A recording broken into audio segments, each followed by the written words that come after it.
It is 10 o'clock. Good morning from Vanderbilt Health Football Center. I'm Lucas Panzica. Another practice of Titans training camp is set to commence with fans in attendance. There is NFL news as number 3 overall pick and rookie running back Jeremiah Love is set to miss the rest of the preseason for the Arizona Cardinals as he deals with a high ankle sprain. In Minnesota, safety/linebacker Jamal Adams is set to miss the remainder of the season with an injury. Adams signed with Minnesota this offseason. He was carted off in yesterday's preseason game for Minnesota, diagnosed with a knee injury. On Saturday, Nashville Soccer Club scored 3 goals in the second half to pull away and rout Inter Miami 4-1. Hani Mukhtar with 2 goals, Ali Assad with 2 assists. Nashville is 5 points clear at the top of the Major League Soccer table. For all your foundation repairs and waterproofing needs, visit USSTN.com. Breaking news at once on your home for the Titans and Vols. This is 104.5 The Zone.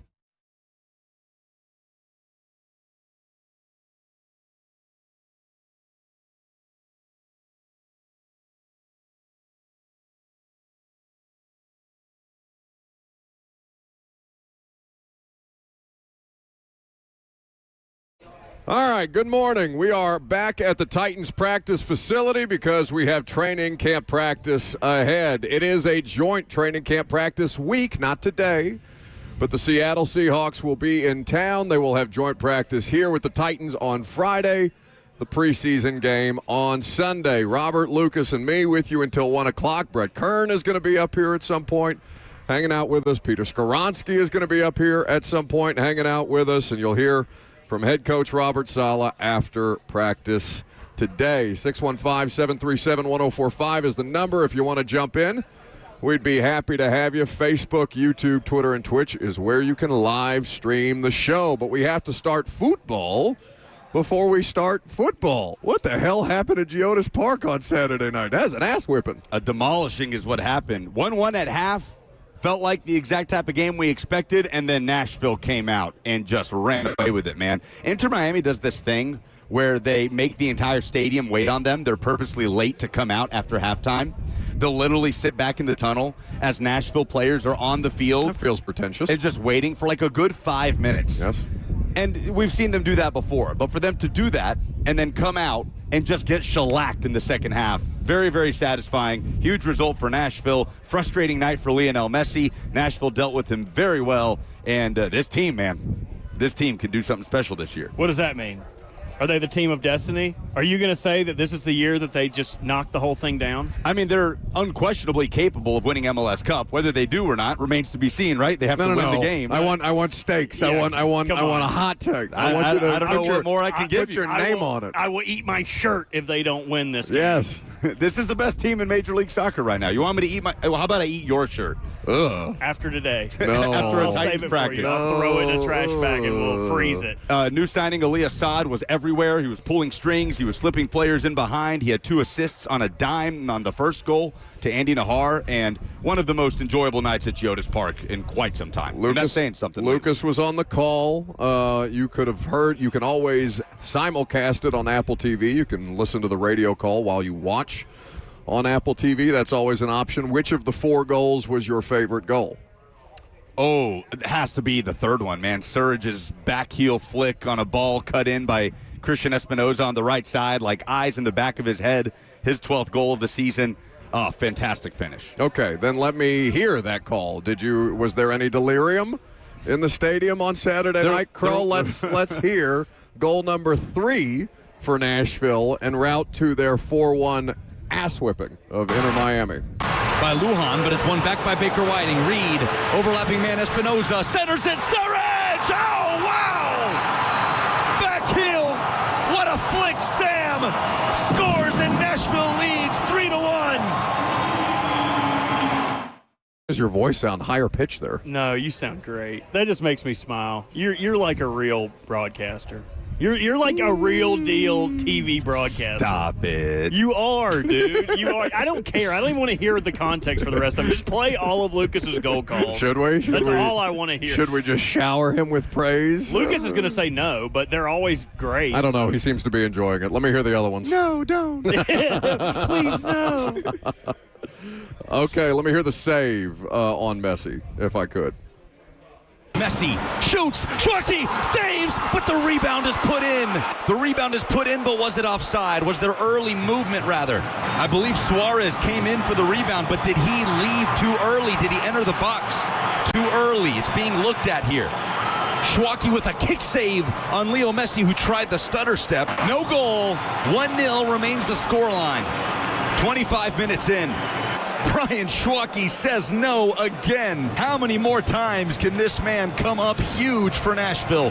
What a breakout season. An all-star leading the league with the lowest goals against per game in Major League Soccer. And now produces a save from the spot against Lionel Messi. Incredible from Schwartzy. And then Schwartzy, for the fourth goal, plucks a ball out of the air, runs to the top of his box, notices Miami's keeper is 40 yards off of his line with Hani lurking in behind, and Schwartzy just blasts a punt through the air, puts it on a dime for Hani, and it was a pretty big blunder by the Miami keeper to round out the scoring. That's awesome. Look at him smiling at you. It was wonderful. Look at him. That's my dog. He's never been more proud. That's like when you sit with your You've dog. never looked more Chuck and Larry than the two of you do right now. Oh, that's my Chuck. That's my Chuck. Hopefully I don't chuck anything today because it is hot as hell out Okay, there. you are so dramatic. It was way worse out here on Saturday. There's even a little bit of cloud cover. It's way more cloud cover out here today. You spoiled brat. You're going to be fine. Did you see this from Nashville SC's team account? I did. I enjoyed the holy hell out of that. So in the wake of the Jaden Daniels was cease and desist Yes. of LSU that they can no longer use his name, image, and likeness since they gave number 5 to a corner, Nashville SC tweeted, Nashville SC stands in solidarity with Jaden Daniels by only scoring 4 goals tonight against Inter Miami. Can I be honest? That was well done. I don't think it's that funny. Oh, you don't like the Jaden Daniels stuff? No, Well, I everybody don't- made the same joke. Everyone. Everybody like, made the same SeatGeek joke. came out and said, we're not selling it's groups al- of 5 tickets. It's already tired. I'm just... I mean, it was a wave of them. It's It like was a reach already. It was a reach already. there were some good ones, but yes, it was a pile-on. I thought it was funny. I thought it was That fun. is funny. I'm just... I get it. It's okay. You can rip them. If you don't think it's funny, tell them to No, do better. I think okay. you're already tired of people swarming onto the Jaden Daniels 5 jokes. I can just see every time 5 Yeah. comes up, people are going to be like, don't tell Jaden Daniels. It's like, I don't care, man. It's not that funny. Bibbidi Bobbidi agrees with you. Said it burned out very quickly. That is, there has been an update since last we met that he put out a statement saying that he's only focused on football. Nothing else matters but the Commanders' upcoming season while he sends a cease and desist to LSU over a number that a cornerback is wearing. I mean, So. I believe he's focused on football right now because this stuff happened months ago and we're just now learning about it. But like how It doesn't matter. How nobody was ever in his ear to tell him, hey, this is a pretty bad look when it gets out, no matter what. It's like we talked about with Beyond me. McAfee.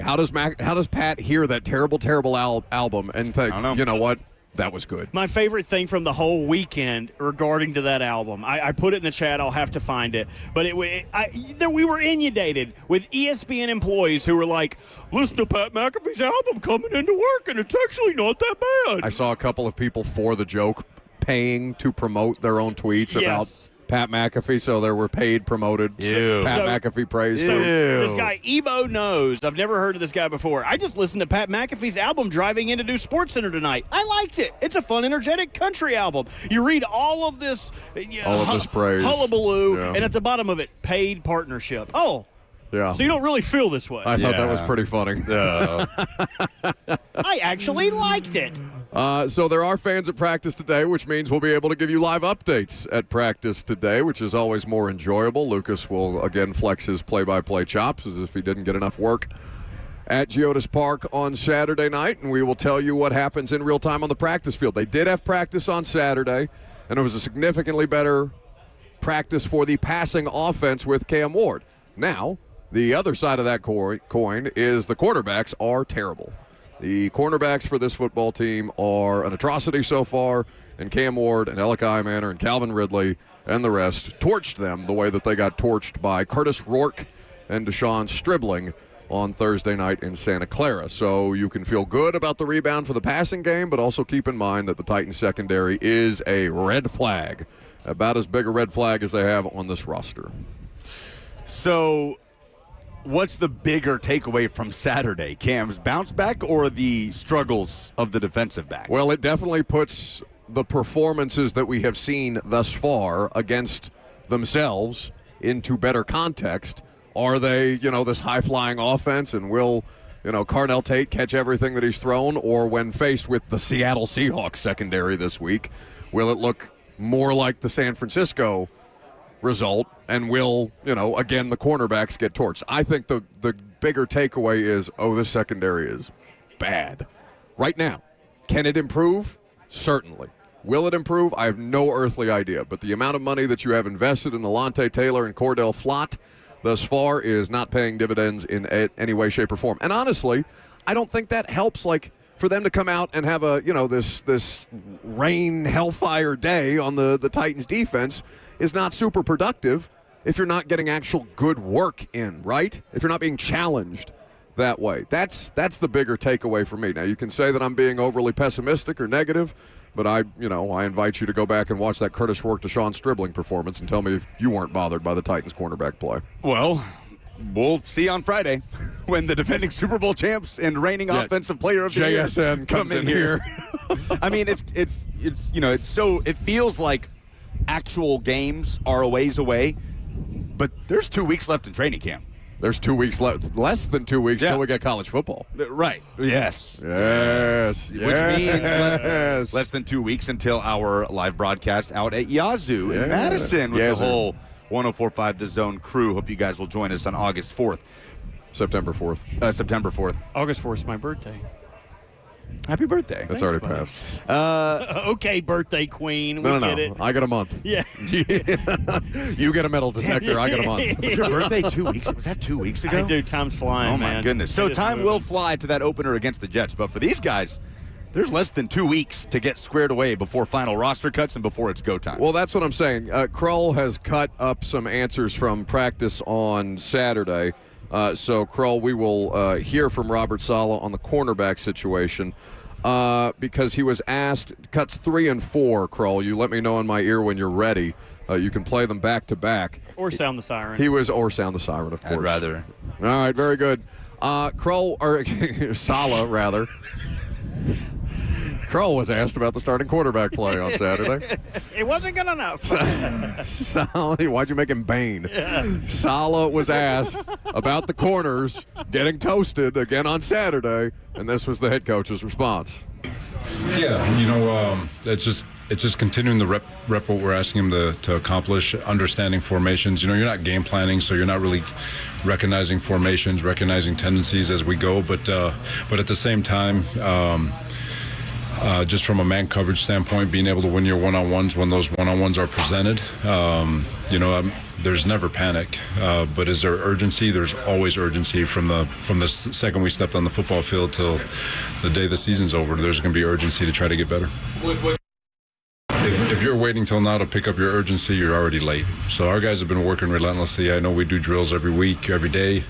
It's just taking the drill work to the practice field, from endo to teamwork to game day, and just trying to find ways to hone in on your craft.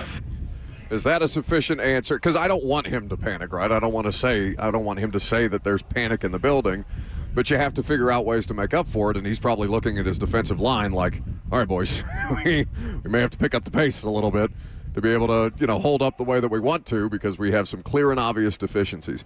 They are hell-bent on making Alontae Taylor an outside corner, and that seems to not be a good idea so far. But they have no other corners to start on the outside, so it's kind of a damned if you do, damned if you don't situation. It's similar to the Titans' offensive line unit. Yeah, and we knew that. We knew the front seven was going to be a bigger strength on this defense than the secondary. By a mile. Maybe not to this extent. I think it's fair to expect better from Taylor and Flott than what we've seen so far in training camp. But the way I'm still in the mode that I am expecting boom or bust from those guys this year. I'm expecting inconsistency at best. I just hope what does boom look like for them then? Right. I mean, I just hope the good is better than what we've seen so far. I think two things can be true at the same time, though, right? Where I think that it'll probably be the least impressive group on the defense and still be better than last year's secondary. Like, those two things can be true, right? Now, who's starting at corner last season to start the year? L'Jarius Sneed did start. Sneed started the year. Okay. Then you had Who was a net nothing. Yes. you had Marcus Harris playing a little bit, but not from the jump. Who was the other starting outside corner? Why is this escaping me? Yeah. Okay. My point made itself. Who was it? Hold on. Was it? It wasn't that UDFA guy that was starting a bunch of games for them 2 years ago from the Colts. Tom Glasgow? Was it Tom Glasgow? No, that's not a real person. That's what my dad. McCreary. Oh. On the outside. They traded McCreary. That's right. Roger got traded to the Rams at the trade deadline, and so we just, I guess, forgot all about Roger McCreary. Who was playing in the fourth quarter for the Lions last week. In Yeah. the preseason game? Yeah. Not great.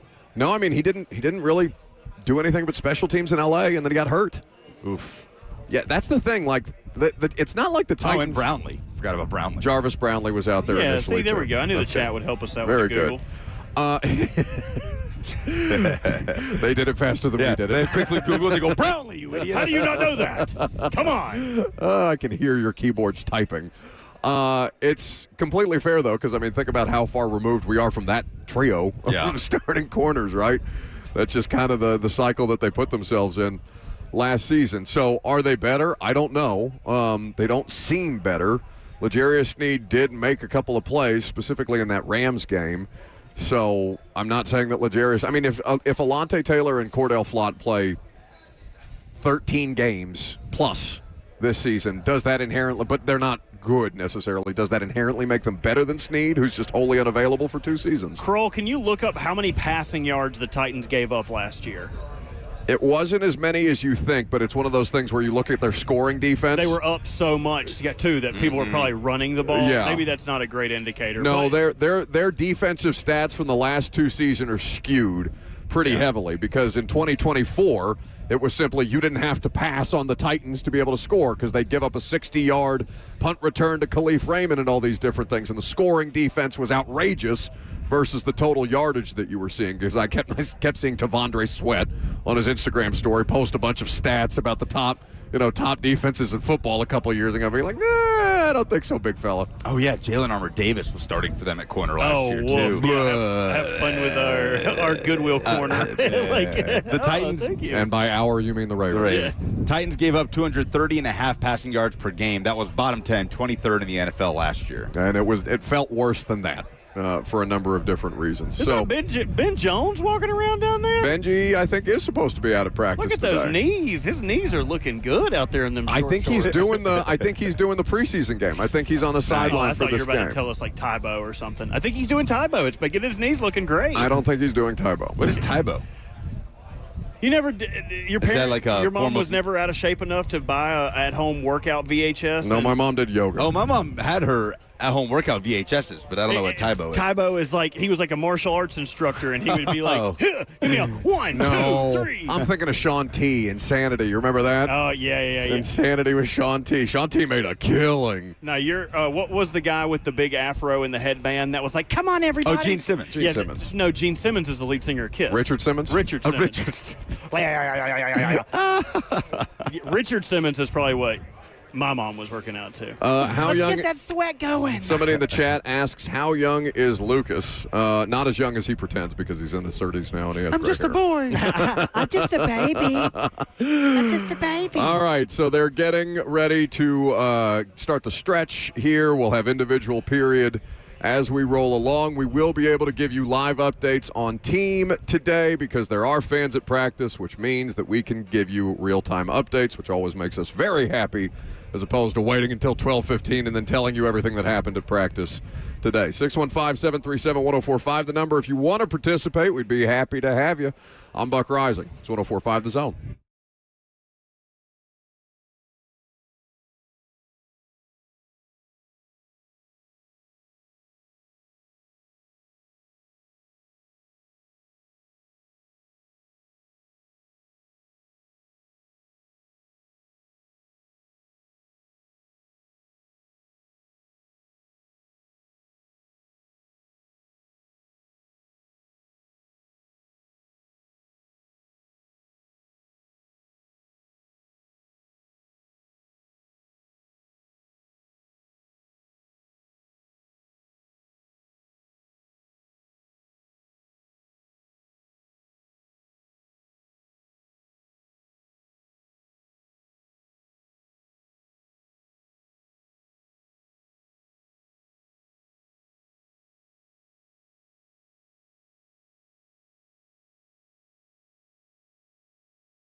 You know what you need for your tailgate? A Ford F-150, and right now it's F-150 season at Two Rivers Ford. Lock in 2.9% financing for up to 84 months on a brand new 2026 F-150. You choose the terms, plus $1,500 bonus cash and a 2-year complimentary maintenance plan. That's 2.9% APR, $1,500 bonus cash, and a 2-year maintenance plan on your new F-150. And when you do business with Two Rivers Ford, you can rest assured you're doing business with a locally owned company that's upfront and honest. The price you see online is always the price that you pay, and you won't find add-on accessories or surprises that increase the price when you get to the dealership. So put an F-150 in your driveway. Go see the non-commissioned sales team at Two Rivers Ford. Family owned for 3 generations. Two Rivers Ford, the South's most trusted Ford dealer.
It is time for NFL headlines going into preseason week number 2 with Lucas Panzica. Well done. Well done. That Daft Punk MSNBC collab. Little remix. We needed that. Yeah. Okay, preseason week 1 is officially over. By the way, we never talked about the fact that the Colts and Patriots tied last Thursday. That's for you. Fantastic. A preseason tie. 13-13. That is truly disgusting. A few quick stat lines here. Joe Milton, 12 of 15, 107 yards and a touchdown. He looked impressive in a Cowboys preseason win. Zach Wilson looked pretty good. Zach Wilson did. 11 of 16 for 145 yards and a touchdown in the Jags preseason win over the Saints. Ty Simpson was impressive as well in his first appearance for the Rams. 21 of 25 for 190 yards, 2 touchdowns, and a win over the Chiefs. Quarterback controversy? No Patrick Mahomes for Kansas City. So Andy Reid playing it smart there first and foremost. That's the thing. That's the reason why the Cam performance on Thursday night is such a talking point. You're supposed to do well in the preseason. You're supposed to be Zach Wilson in the preseason, right? You're supposed to, maybe not 21 to 25, Ty Simpson, and that's obviously an extended amount of run. I don't know how many plays he ended up playing total beyond everything else that they were asking him to do, but that's why 5 of 12 is so glaring. You have a situation where he was supposed, what did Cosell say? He's supposed to be 9 of 12 based on what they're calling for him. And the takeaway, Lucas, was he's seeing it correctly. He's just missing the throws. And so how big a concern is that? Well, that's definitely a correctable issue, right? Because it's just about, all right, just settle down, get your feet under you, get your eyes and your feet married with one another, and let the passes, the accurate passes, come as a result. And that's not what happened on Thursday night. So they have a huge amount of layoff to be able to make those corrections, right? The difference between Thursday night preseason game and they'll not play again until Sunday night against Seattle, so they got plenty of time to work on that. But again, he will not be out there with guys that can actually hit him again until Sunday night. And that I think is the thing that you're looking for most, is he was shook up a little bit back there because everything else around him was largely fine. Yeah. So there were some good quarterback performances over the weekend. Yep. Anthony Richardson's was a mixed bag. All right. He had an interception that was not his fault.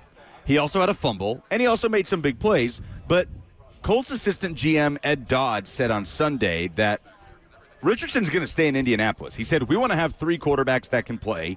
So if Richardson is one of them, he's going to be here. Look at last year. You never know, talking about the injuries the Colts suffered at quarterback. So not outright saying we're going to keep 3 quarterbacks, because there was a pretty big qualifier there. He said we want to have 3 quarterbacks that can play. So if Richardson is one of them, he's going to be here. But kind of hinting that's all the qualifiers. Yeah. So I don't know if that's just posturing by the Colts to say, hey, you want him, you got to trade for him because we ain't cutting him.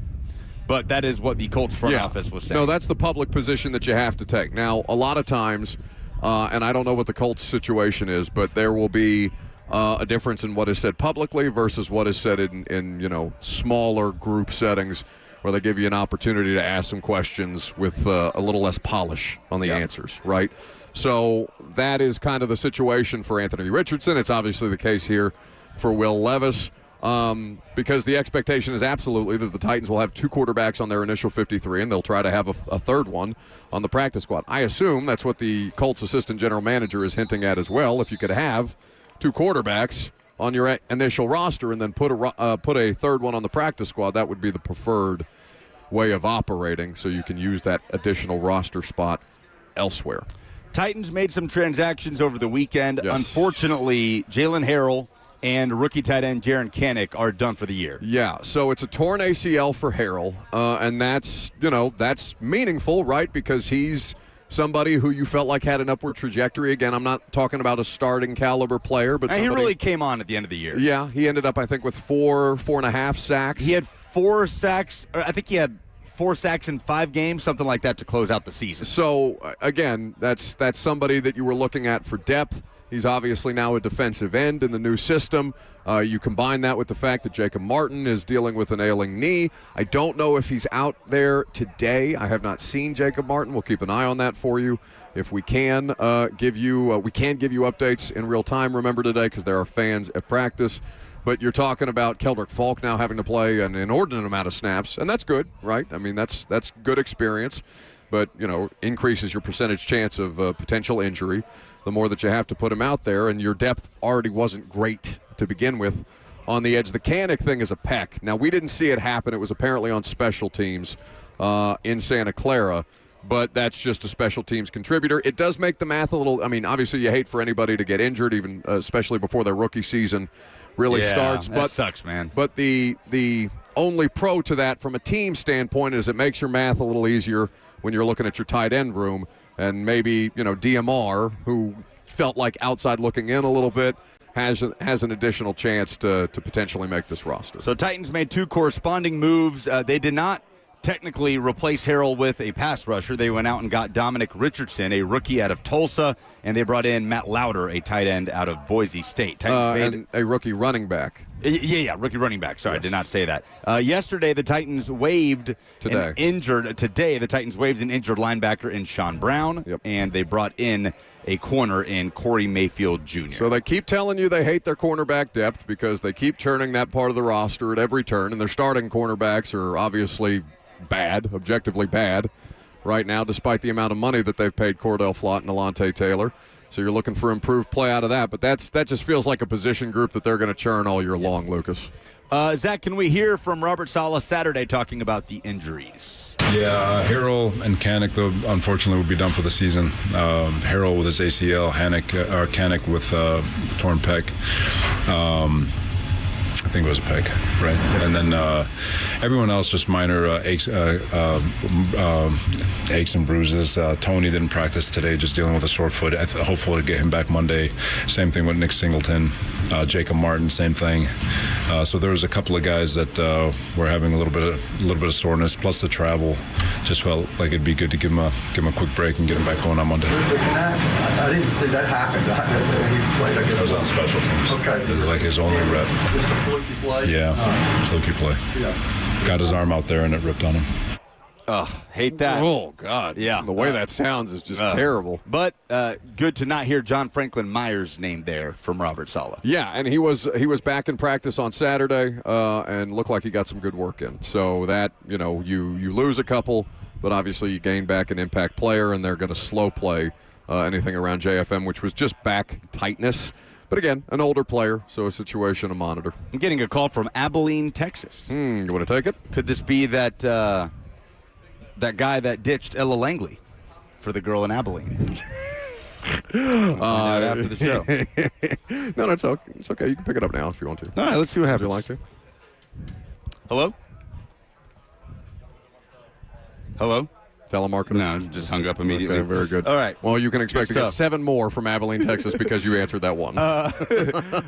Speaking of injuries, Jeremiah Love is out for the rest of preseason. Yeah, that's tough. Preseason. A high ankle. Yeah, high ankle sprain right out of the gate for the number 3 overall pick, the rookie running back out of Notre Dame that, of course, we talked about here a ton in the lead up to the NFL draft.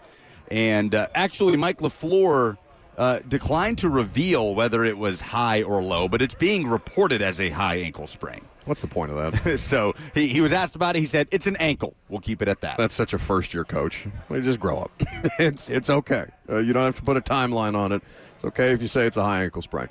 So it's being reported as a high ankle sprain. That's obviously not something that they're going to risk by putting him out there any before he's absolutely ready. They do of all the weird parts of the Cardinals roster, the depth at running back is something to note. They obviously made a couple of signings prior to drafting Jeremiah Love.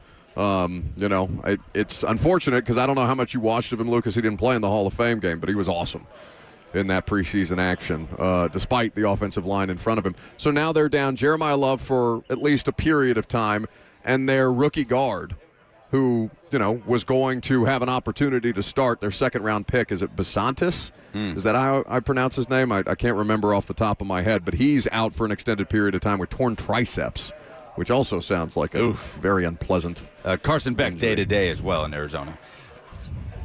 We have an injury in Minnesota. Jamal Adams is out for the year with a knee injury. What are they calling him these days? Yes, Jamal Adams is still playing football. Ian Rappaport reported it as Vikings defender Jamal Adams, because we don't know what he is at this point, a safety, a linebacker. Either way, he's not going to play after signing for the Vikings this offseason. He was carted off the field in their preseason win over the Giants. Well, you hate to see anybody injured. The fact that, I mean, he's still, I think, under 30 years old, Lucas. He is 30. He is 30. Yeah. Okay, so he has had a long career, but a weird career. Yeah. Especially because it feels like the state of football just kind of changed out from under him after he signed that big deal with the Jets. And then there's Aaron Donald, and the noise continues to grow about his potential return from retirement. He worked out for the Rams. It's funny because, official NFL designation has to classify it as a tryout. So Aaron Donald tried out at the Rams facility, and he was listed on the NFL's transaction report Sunday. It's the second time that he has worked out for the team during this training camp. Sean McVay said that the decision from Donald will come on his timeline. McVay said, what I don't want is to sit here and put a timeline on it, then something comes up where I have to push it back. So if he puts himself in a position where he says yes or no, I think he has earned the right to have clarity on that. We are not at that point quite yet. He is hopeful that it'll be sooner than later. So everybody agrees post-training camp. Yeah, he's like, you don't want to do training camp. He's 34 years old. I ain't trying to practice in this heat. He's looking around being like, all right, I'll catch you guys in the ramp up to week 1. Who is their week? Oh, no, they're the Niners. In Australia, right? So. That'd be wild if his first game back from retirement is in Australia. Yeah, absolutely. So we will continue to look at a number. Are those the headlines for the day? Those are the headlines. All right, very good. Yeah, that Aaron Donald one is a curious one to keep an eye on. That the idea that he could just show up and likely to just show up at this point in the ramp up for week 1 is a huge boon. Yeah. How many snaps do you need him to play, really? Because you've got a number of different players. It's not like Verse was the only good player on that defensive front. I mean, Braden Fisk is a rising player in this league. Byron Young is established, it feels like, at this point. 100%. Out of Tennessee, you're also talking about Kobe Turner, who's one of the lesser discussed interior defensive linemen for that unit, but also very effective. They got a chance to be so nasty up front this year. Just scary. Quick media headline nugget. Tom Pelissero is joining Netflix Game Day as a sideline reporter and insider for the full slate of games this year, starting with that Niners-Rams Week 1 matchup that will be on Netflix in Australia. Now, that's an interesting combination. So it's L. Duncan, it's Tom Pelissero, it is Luke Kuechly, and who is the play-by-play guy? Or could be a gal, I don't know. Oh, is it Noah Eagle? That sounds right. Pelissero also your joins arch nemesis. Pelissero also joins the Ringers NFL show. Okay, very good. Now that would, for what it's worth, he still had another year left on his ESPN contract. So I was curious to see if he'd just take a year off and get paid. And I don't know if it's a situation where he has to forego the remaining money on his ESPN NFL Network deal to join Netflix. But either way, good for Tom. He does a great job. And I'm sure he will bring quality work to Netflix. Have you noticed that Schefter and Rapp are just now trading scoops? Yeah. They do seem redundant, don't they, to have both of them on there? I guess they're the two biggest names in NFL reporting, but it's so weird to have them working for the same outlet. So Rapp gets the I don't know who got the high ankle sprain for Jeremiah Love, but he'll get the Jeremiah Love one, and then when the next injury of consequence or transaction of consequence, then Schefter will get one. And they're just kind of trading scoops at this point. How does that work? How do you divvy that up? There's a group text and be like, all right, Adam. Yeah. I mean, 99% of what they're reporting aren't even really reports. They're announcements, right? They're transactions. Teams just But that's what people want. Hey, announce this, please. So I don't know. Not even teams, agents. They're just going to start morphing into the same human being at one point. I mean, they kind of are, right? Rapp keeps dyeing his hair black. He looks like Schefter. How old is Adam Schefter? Respectfully, he's got to be 50, I would say. Schefty is 59. Whoa, good for Schefter. Yeah, Ramon is stunned at that. Good for Schefter. Rappaport is younger, I would say, 46. Yeah, Rapp is 46. Okay. So I don't know if Rapp is the one dyeing hair. No, Schefter looks like you. You got a little bit of touch of gray on the edges. Yeah, but that keeps it real though. See, I don't dye my hair. Oh, you think it's performative? Yeah, it's just jet black in the back. Yeah. Okay. 615-737-1045. The number. They are continuing to warm up right now. You got a little special teams action going. Quarterbacks getting loose. We will have individual period and then team for you live. It's not that hot. You guys are being driven. You of all people. This is your weather. Oh, I prefer this to We even have cloud cover today. Robert Walsh better not come up here and bitch and moan. He's going to be drenched. Well, he's sweaty anyway. I feel bad for whoever's standing within proximity of his Crocs. I'm Buck Rising. It's 104.5 The Zone.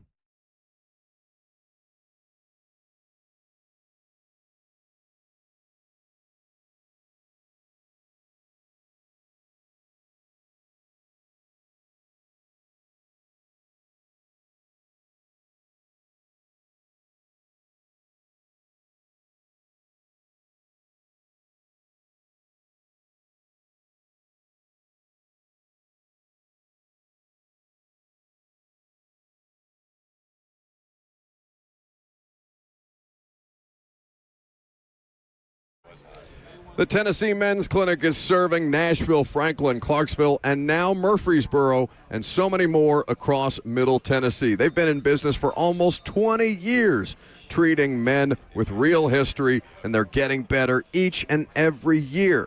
The practice is urologist-led, which means a urologist will oversee every part of your protocol and your care. If you want the best, go to the Tennessee Men's Clinic. The pills, they don't work for everyone, and even when they do, a lot of guys deal with side effects that nobody wants. If the pills haven't worked or never really did, that's exactly who the Tennessee Men's Clinic is built for. They're here to help you, and they have a great offer going on right now. It's only $99 for a full hormone panel plus PSA. You'll get your exact number in about an hour. So call them today at 615-208-9090. That's 615-208-9090, or visit them online at TennesseeMen'sClinic.com.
Welcome back to the show. Vanderbilt Health Football Center, Titans training camp practice ready to get underway with team drills. We are fueled by Hattie B's Hot Chicken.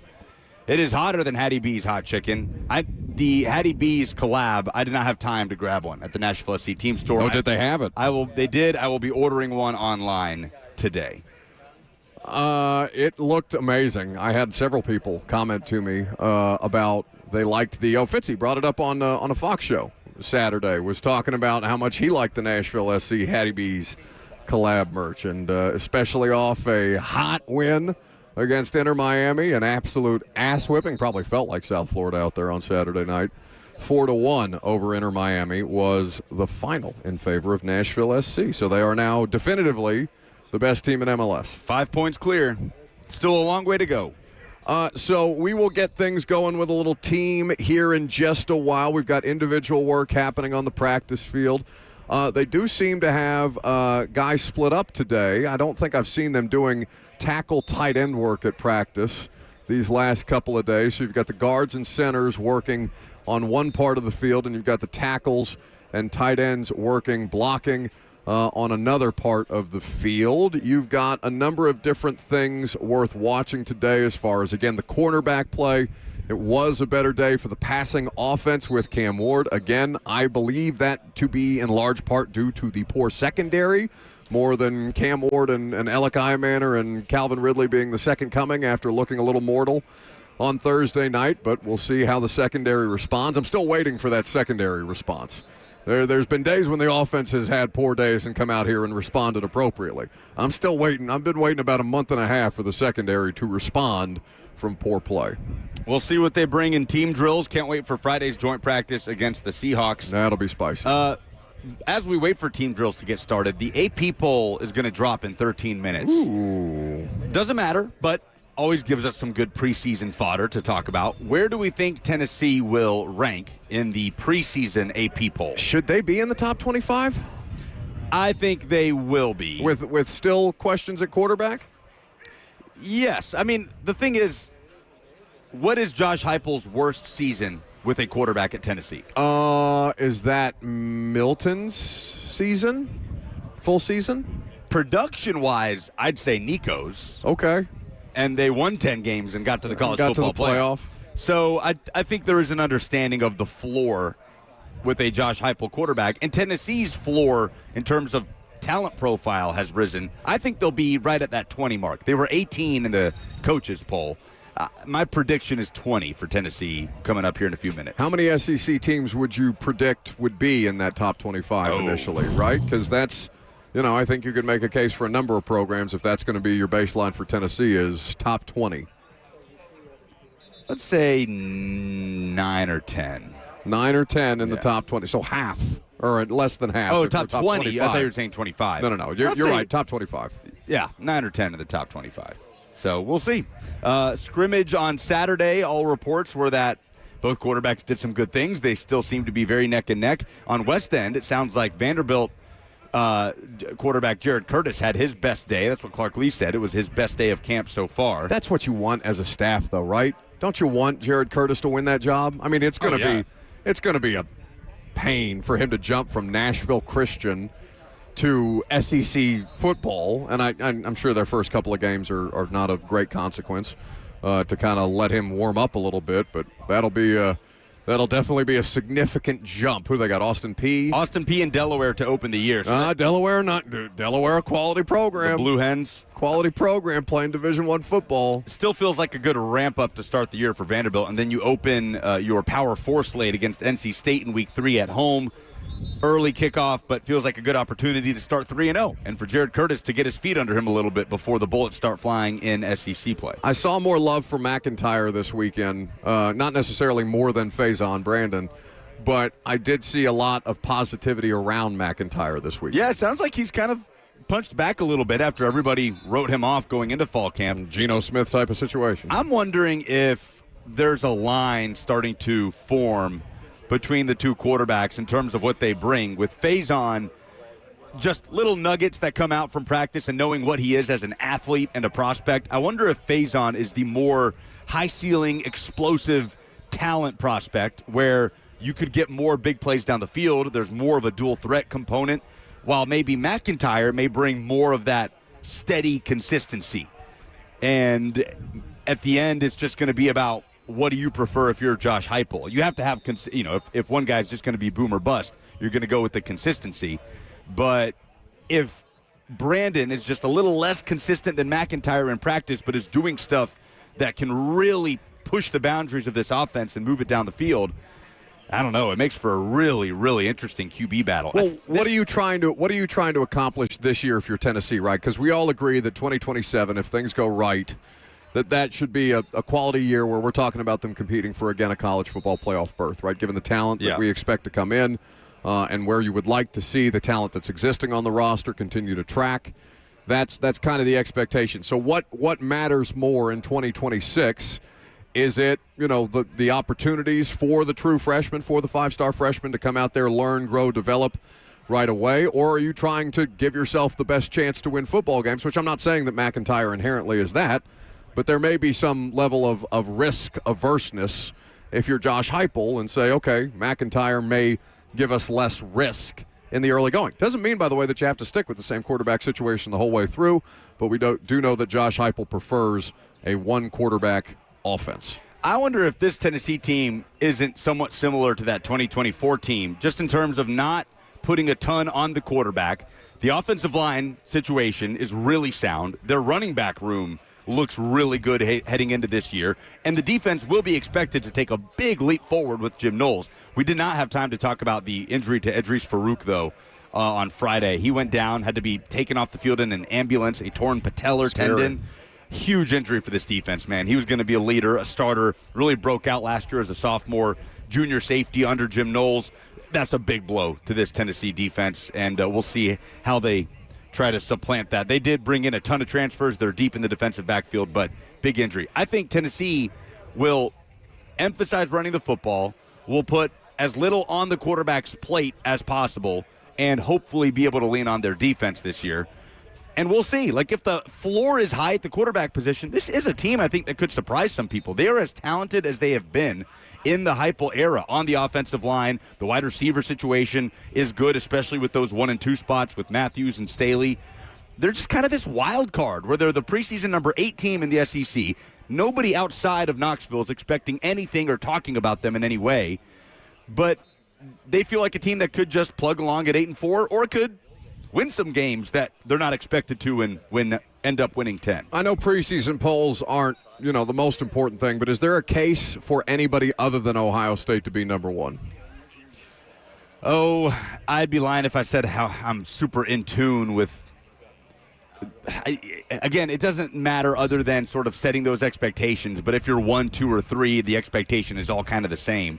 No, it probably is Ohio State with returning Julian Sayin at quarterback and Jeremiah Smith and the talent level of that roster, even though they lost a ton of guys to the draft. It's probably going to be Ohio State, preseason number 1. Jim on the F&M Bank chat says, everyone is saying Faison is ahead of George after the scrimmage. What are y'all talking about? Here is the update from VolQuest after Tennessee wrapped up that scrimmage. They start with Brandon, as he had the most buzz coming out of Saturday. They said he threw the ball well, made some big-time throws down the field, hit Deshaun Bishop on a pass play where the ball traveled 25, 30 yards down the field.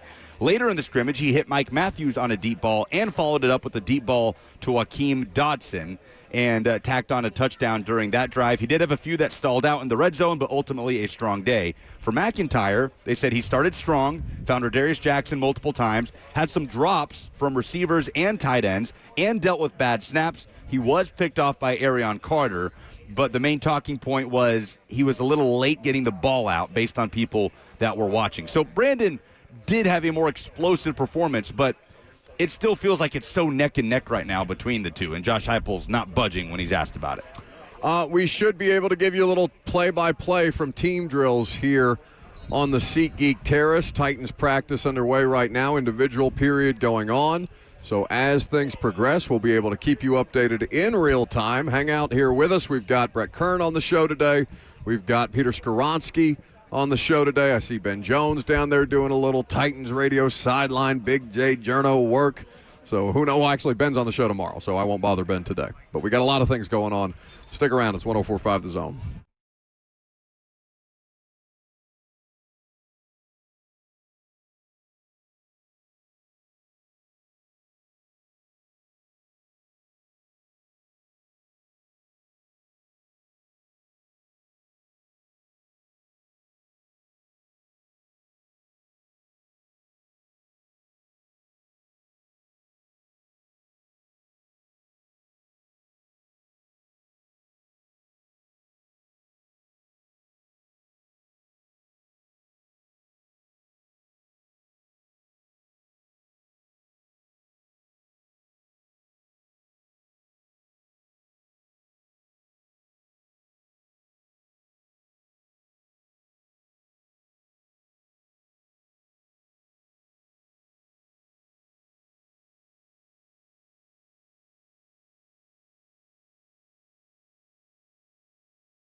It is 11:01. Good morning from Vanderbilt Health Football Center at Titans training camp practice. I'm Lucas Panzica. The Titans were on the practice field Saturday and made some transactions over the weekend. Robert Saleh making it official. Unfortunately, rookie tight end Jaren Kanak and edge rusher Jalen Harrell's seasons are over. They were placed on the reserve injured list. The Titans correspondingly signed tight end Matt Lauder and running back Dominic Richardson, a pair of rookies. Also today, the Titans made a move in waiving injured linebacker Sean Brown and bringing in cornerback Corey Mayfield Jr.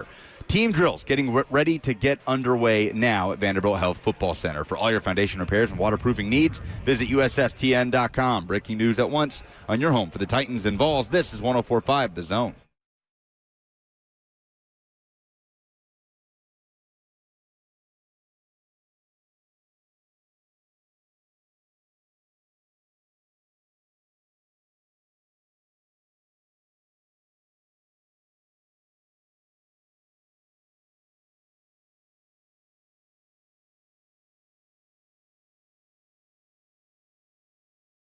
Welcome back to the show, hanging out here at Titans training camp. We got 7-on-7 going right now. We'll have team drills to give you updates as we go along here shortly. 615-737-1045 is the number. If you want to call, ask questions, give observations, give your thoughts on the state of the Tennessee Titans after you all have now seen them for a full preseason game. Little 7-on-7 touchdown from Will Levis to 86. Kylen Granson. Tight end SMU. Kylen Granson. Okay. He was a undrafted free agent picked up by the Eagles and then the Titans. Well, we talked earlier about Jaren Kanak being placed on injured reserve, so the tight end math gets a little more interesting now that you have one draft pick who will be unavailable, according to Robert Saleh, for the entire season. Facebook, YouTube, Twitter, and Twitch is where the show is live streamed. You can watch us out here at practice today. Peter Skoronsky will be on the show after practice is over today. Robert will come up here, and we will do a little play-by-play once team gets officially underway. We should probably expect his sweaty ass sooner rather than later. Cam had a nice back of the end zone touchdown toss to Carnell Tate in 7-on-7s a few minutes ago. You know what I'm watching more now, because Brett Kern pointed it out, is that just how efficient is Cam Ward's motion. Ball popped out there. 21. That's got to be a new running back. Incompletion. That is the guy they literally signed today, Dominic Richardson. Yesterday. Dominic Richardson. So now we are breaking off. It looks like we will soon be underway with some team stuff. And, of course, Lucas will have play-by-play coverage for you here in just a little while. I know we do have some phone calls to take. In the meantime, who's first, Kroll? Who's on the line? We have Titanomics. Okay, very good. Hey, can you hear me? Yep. All right, good. Speaking of injuries, man, it sounds like we're going to have a lot this year because of Saleh's philosophy, fast and violent. But speaking of fast and violent... Wait, why do you say that? Just because, man, like, if you going every play as hard as you can, like, which is what it seems like it's going to be, I think the injuries may increase. I think that's a reckless assumption there. There's no science that's not based in any kind of scientific evidence that the way that they play would increase your injury. Anyway, we don't have to dwell on that. What's your that makes sense. That makes sense. I hope I'm wrong, though. But as far as, like, who would you guys say has been the most fast and violent Titans player in history? I say on defense and offense. Like, cornerback, I would say Finnegan, right? I don't know about receiver. But if I could think of a receiver in the league, it would be, in the past, would be like Smith, who used to play for the Panthers. Like, that's the type of fast and violent wide receiver I would think of. And overall, I would say Ed Reed on defense. Who on the Titans history, most fast and violent receiver in DB? Most fast and violent wide receiver in Titans history. That's a random question. AJ, right?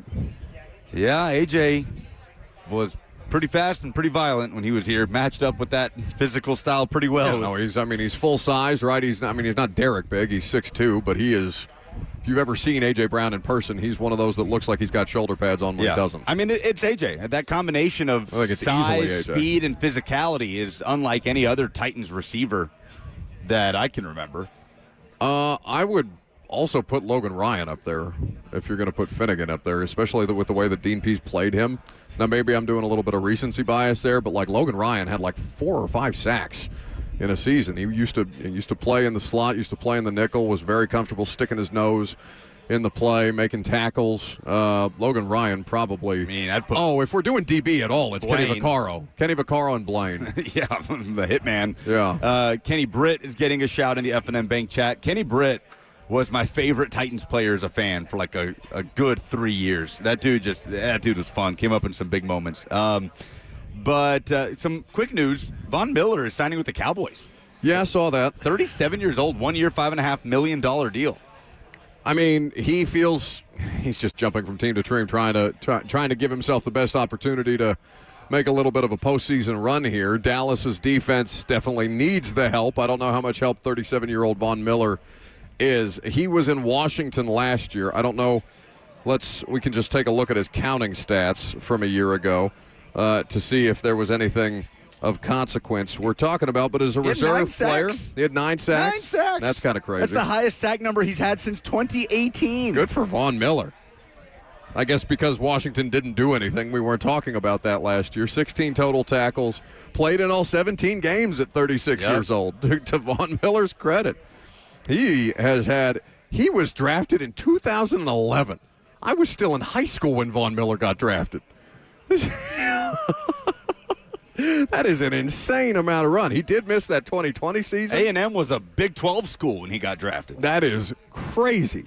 Truly crazy. Well, good on Vaughn. Dallas's defense, man, they are perpetually overhyped, the Cowboys, every year, or perpetually over-discussed, right? I don't know if just the sheer amount of discussion warrants hype necessarily, but they are incredibly over-discussed every year. If they have anywhere close to as good of an offense and they get league average on defense, I don't know why that's not a Super Bowl contender. Shoe-in Hall of Famer, right?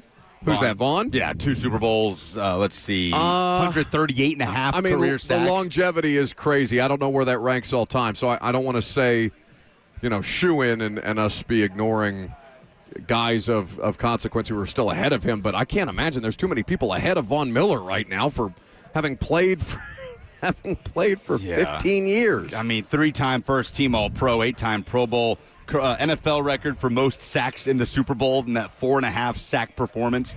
Yeah, dude's a Hall of Famer. 615-737-1045, so a random question there.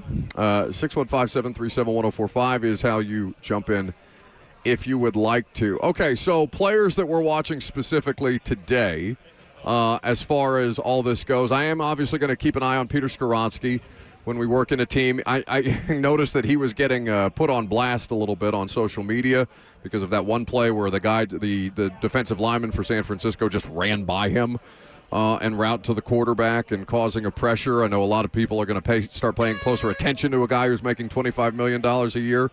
I don't know if that was Pete's fault on that play, if he's supposed to pass him off to Dan Moore or what exactly happened there, but I saw a couple of highlights or lowlights for a $1 million player punking a $25 million player on Thursday night. So Skoronski's going to be somebody I'm keeping an eye on today. I am going to watch JFM, see how much he practices. JFM is not somebody we've gotten a lot. We just haven't seen a lot of him in team, and to see what a difference he makes next to Jeffrey Simmons as opposed to, Colin Saunders or Malik Herring or Jalen Holmes, somebody of that caliber. See if there's a noticeable bump on the way that the defense is able to impact them today. What do you got? AP polls out. Tennessee is 20. Tennessee is 20. My prediction was correct. What do I get? What do I get, Bert? A roster. Thank you. It was not the motion that he made. It appeared to be an OTPHJ is what you get. No, we go below the pants around here? All right, very good. All right, so we got team getting ready to go. So we'll put Robert on a headset. Oh, well, I mean, Ramon is in his way, which would be a significantly improved situation. But we will take Robert Walsh either way. So we've got first team O versus first team D, and I'll let Lucas take it from there. All right, Cam Ward under center for the first snap of team drills. on this Monday morning. Tyjae Spears is the back. Play action. Ward, under pressure, steps up in the pocket, has room to flush out in the right, throws a dart, caught Ridley in stride, bumped out of bounds at the 45. Now, Jeff got there and then started to turn up field. So I don't know if Jeff was saying that's a win for the defense.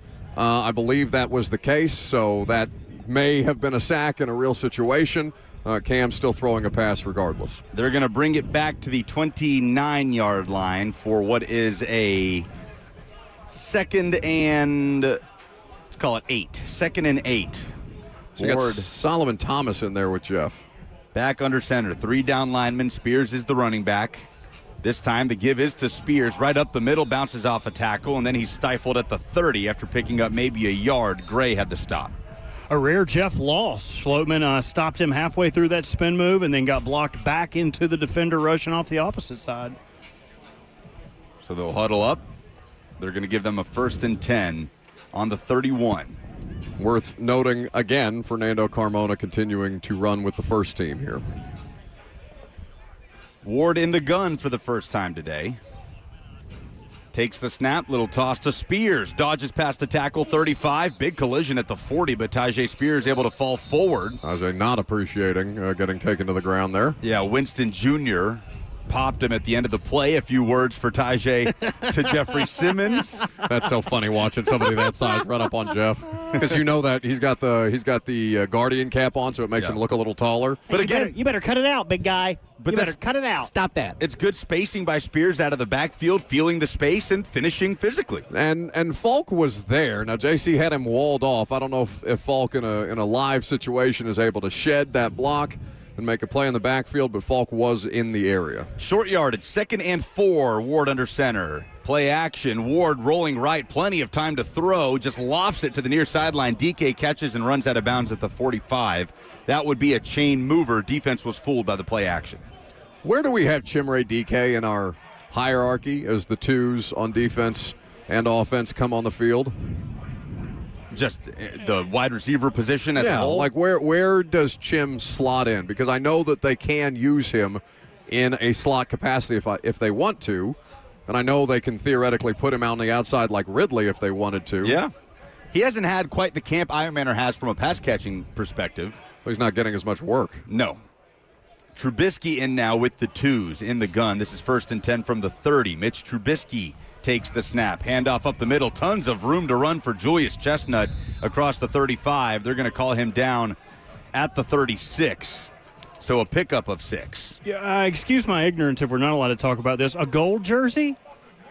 Yeah, that's fair game. That should be Joshua Williams, one of the depth corners who I think came to Kansas the team City. from Kansas City. Is that just a non-contact thing? Yeah, it's supposed to be, although Alec didn't know that in San Francisco the other day. Alec just likes hitting people. Can't blame him. Trubisky under center, more short yardage. This is 2nd and 3 from the 34 where they've spotted it. Trubisky, play action. Wants to go downfield, has to step up in the pocket, takes off and runs to the left. Trubisky showing the wheels across the 40. They'll call him down at the 41, and it would be a 1st down. He's always had that in his game, Mitch Trubisky. That's definitively the best athlete in the quarterback room, even though he's, of an advanced age, right? The most willing runner in the quarterback room. For certain. Will has that to his game, but again, the chaotic nature of his motion and the way that he kind of throws himself around. And I would say he does a better job protecting the football, Will Levis, as far as when he's running, but they do like to get him moving, even though that's not his favorite thing to do. Believe this is Michael Carter in the backfield.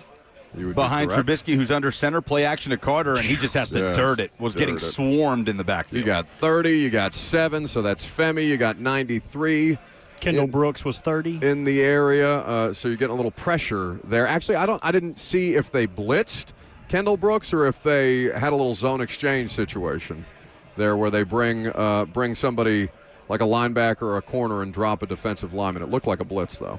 They make some changes. Trubisky stays in. Mason Kinsey is in at wide receiver. Zachary Thomas is playing right tackle. I believe that is Deculus playing left tackle. Your boy. James Williams and Anthony Hill at linebacker. This is 2nd and 5 from the 41. Little fake. Trubisky pitches left side. Carter has room. Nice. 45 across midfield as he scuttles out of bounds in what would be a first down. A little bit of trickery. Now, Mason Kinsey just threw 93 to the ground. And I don't know, in a situation, they don't have refs. No, they do have refs That's out Malik here today. Herring. Malik Herring. Just threw Malik Herring to the ground. I don't know if Mason Kinsey would have got called in that situation. Looked like a little bit of a hold, but the refs did not seem to agree. Herring, a free agent signing from Kansas City this offseason. Somebody competing for that 8th or 9th defensive your line laptop. spot. Is it on? I can hear us. Hello?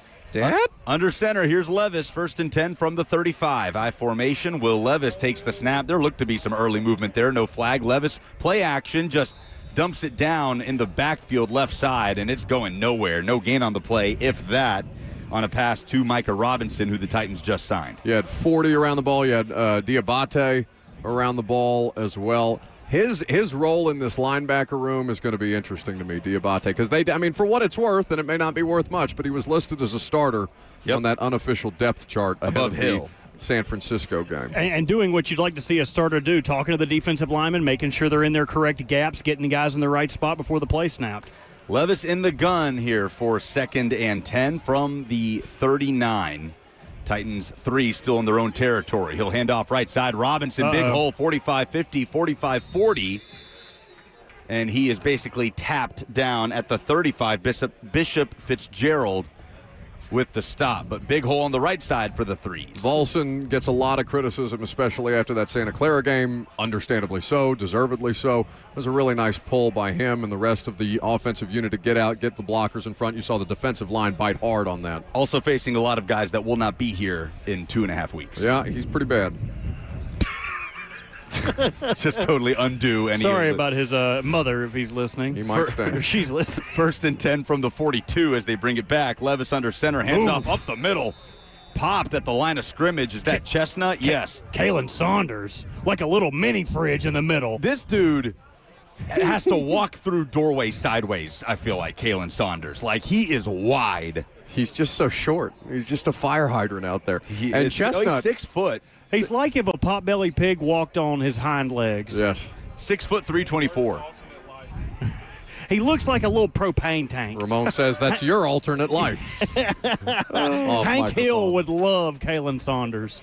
Here is a 2nd and 7 from the 45. Levis in the gun, takes the snap, hands off Robinson, just burrows under the pile and pushes it forward for 4. Hank Hill with the opposite disease as Lucas. No ash disease for Hank Hill, famously in an episode of King of the Hill.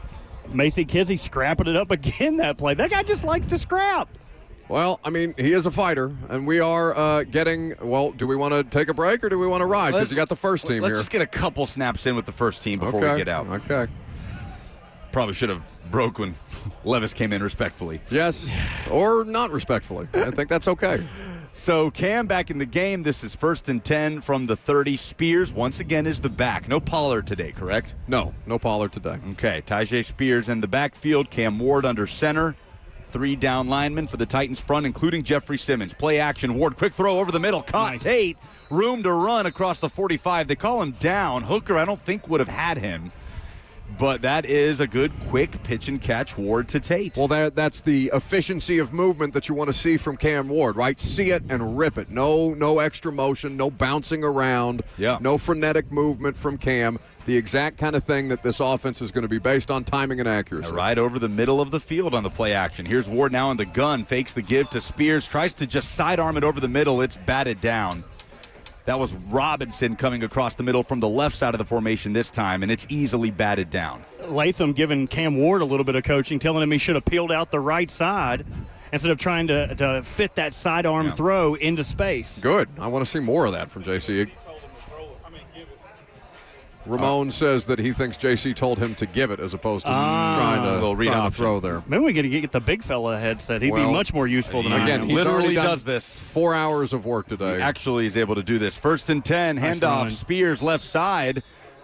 able to wiggle through the hole and pick up a handful. I think they officially give him 7 on the play. He got a stiff arm to the face of Alontae Taylor as well. I was about to say he caught one for his trouble. Hey, you're in the way. Take one of these, buddy. Yeah. So Ward will huddle up. Ball is spotted on the 41 as this is a 2nd and 2. So going short yardage again. Tyjae Spears, hands on hips, about 7 yards back of Cam Ward, who's under center. David Martin Robinson shifts into the backfield. Ward takes the snap, gives Spears behind left guard, just enough for the first down before he is swung down. Good job to get anything on that. Yeah. And I think that will do it for this portion for the one. That looks like a good time to take a break, so we will continue to get you updated on the other side. That will not be the only session of team drills today. Live from the Titans practice facility, I'm Buck Rising. It's 104.5 The Zone.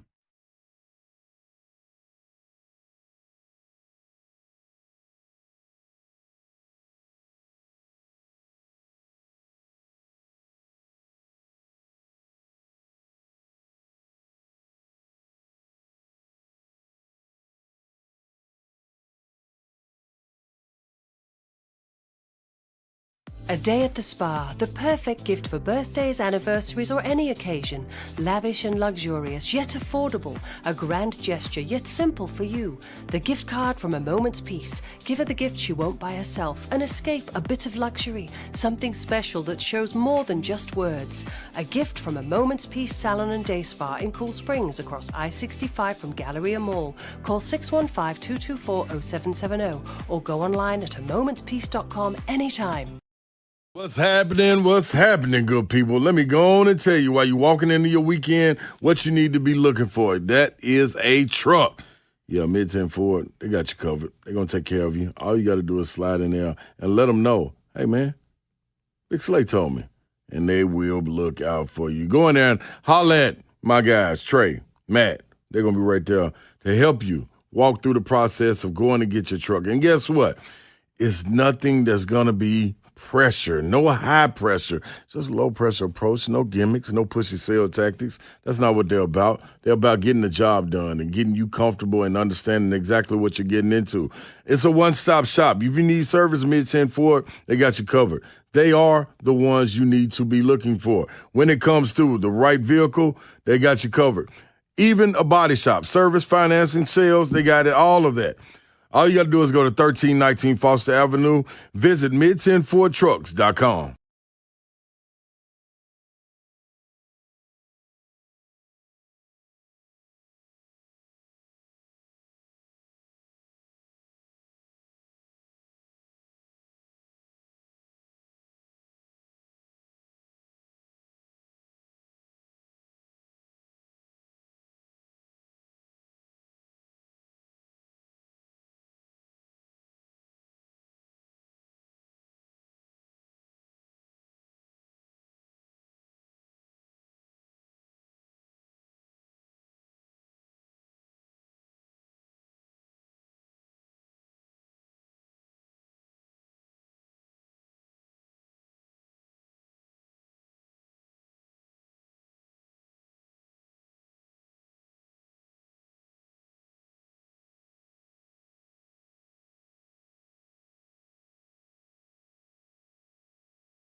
Hello, YouTube stream.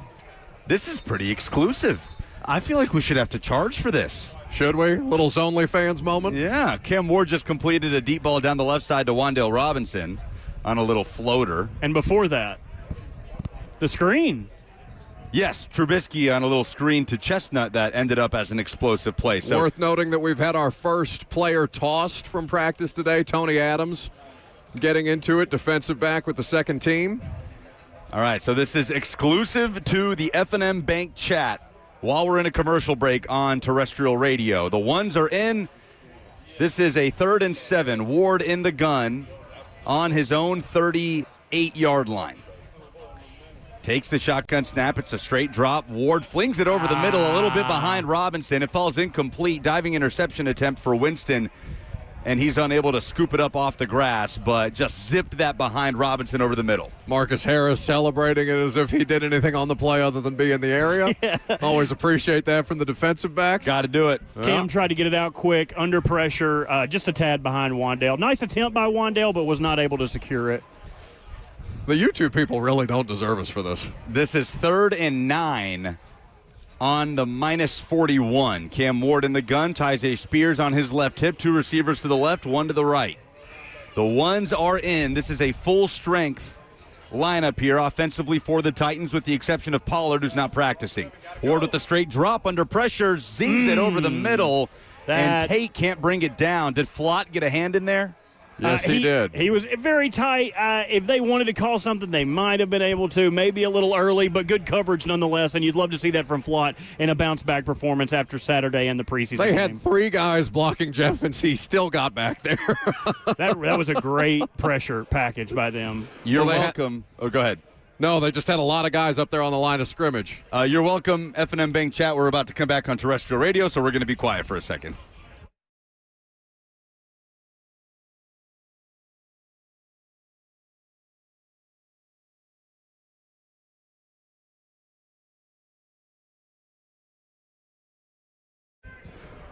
Welcome back to the show, fueled by Hattie B's Hot Chicken, the best hot chicken in the world. If you have not subscribed to the Zone YouTube channel, you should today because we're giving you play-by-play when the ones are in. We're giving you play-by-play on YouTube when the FM terrestrial station is in commercial break. Yes. So now we have the 2s out on the field.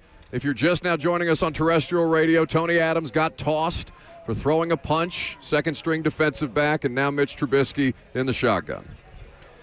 So this is a 3rd and 5 from the 38 for Trubisky in the gun. Titans showing pressure. Here it comes. Trubisky will float it deep down the right side. Nice right catch. in the breadbasket. Diving grab by Bourne at the 26. Great throw by Trubisky. Oh, my God. That's Osborne. Yes, Did I say Bourne? Yes. That's Osborne. Kendrick Oh, my Osborne. God. That That's is- Kendrick Bourne. That is KJ Osborne. It's okay, buddy. You're doing your best. You did play-by-play with the commercials in your ear. Nobody knows we had commercials blaring in our ear trying to do that play-by-play. My God, that's Kendrick Bourne. The Bourne ultimatum. How did he get here? Osborne ultimatum. Too Dude, busy that- torching Titans Lord. corners in Santa Clara. I've been meaning to rewatch those movies. Early movement on a 3rd and 10. Trubisky got someone with the hard count. 95. That's not my boy, is it? No. It's not. That's Jordan Elliott. Not Who's your Lockie boy, Tassi. Lucky Tassi? Tassi. That boy's knees don't come 6 inches off the ground. Here's Trubisky. Zings one over the middle, nearly picked off. That was intended for Kinsey. Kinsey looking back at Trubisky with dismay. for Michael some reason. Robinson, the DB. Looks very displeased. Kinsey was upset that he couldn't throw someone to the ground on that play. Kind of staring Trubisky down. Why did you throw me the ball? Don't you know I like to body slam people? Do you know who I am? I'm the longest tenured Titan. He's not. No, he's not. But he's close. Buddy, he's close. 6 years? It is close. Are you kidding me? 3rd and 4 for the threes. Will Levis is in the game. Lot stance. of bodies at the line of scrimmage. Yeah, pressure showing here. Might be a point of emphasis for this drill. Levis takes the snap. 3-step drop. Levis throws left side. Caught. Nice catch. Kind of fitted into a window there, did Levis, and it was a good combat catch by number 89, Lance McCutcheon. Shout out Montana State. Dorian Mousey laying the wood there. That's the other thing that I'm curious about. How many damn linebackers? Because Mousey is technically a defensive end, in the new system. So how many ends/linebackers? Kern brought this up on special teams the other day, right? You have the ability to keep some of these defensive linemen on teams. All right, here's 3rd and 7 from the 43. Levis in the 3 still in. Again, the defense just lining pressure along the line of scrimmage. Levis takes the snap. Here it comes. Levis steps up over the middle. It's a little bit to the feet of Osborne and incomplete. Now, worth noting that, Robert, I'm not sure if it's the purpose of this session, but they are showing pressure but not bringing Not every time, the right? blitz there, right? So they're trying to show a couple of different looks. They may have a safety cheating up. They may have a linebacker. They may have 2 linebackers double mugged, as they say. But they're definitely showing these quarterbacks pressure looks and requiring them to react. It's good for everybody involved, too. The offensive line has to reevaluate, hey, do we need more bodies? Where are we going to block? How are we going to block this? And the quarterback has to realize where they get the ball out on time, or do you have a little bit more to sit back there and look? 3rd and 11, I believe, is the down and distance here from the 46. Levis under There's immediate my pressure. boy. Screens it out to Chestnut right side, wiggles past one man, and he's across the 45 and down near the marker. Why are his knees so low? Dude, What the hell is I that have build? to imagine Who, it's Chestnut? like 68, Lockie Tassi, the one who got the pressure. his knees are so low to the ground. I got to imagine it's like a short-armed guy with bench press Yeah. where he doesn't have to go as far to extend his legs all the way, right? So he can generate maximum effort through the drive without having to extend as far as anyone else. That is the most bizarre 6'6", 373 I build want him to I've play ever fullback. seen in my life. I want him to play fullback so bad. How the hell? All right, Cam Ward and the ones are back in. This is 3rd and 2 from the 40. Tyjae Spears is the back, bunch formation for the offense.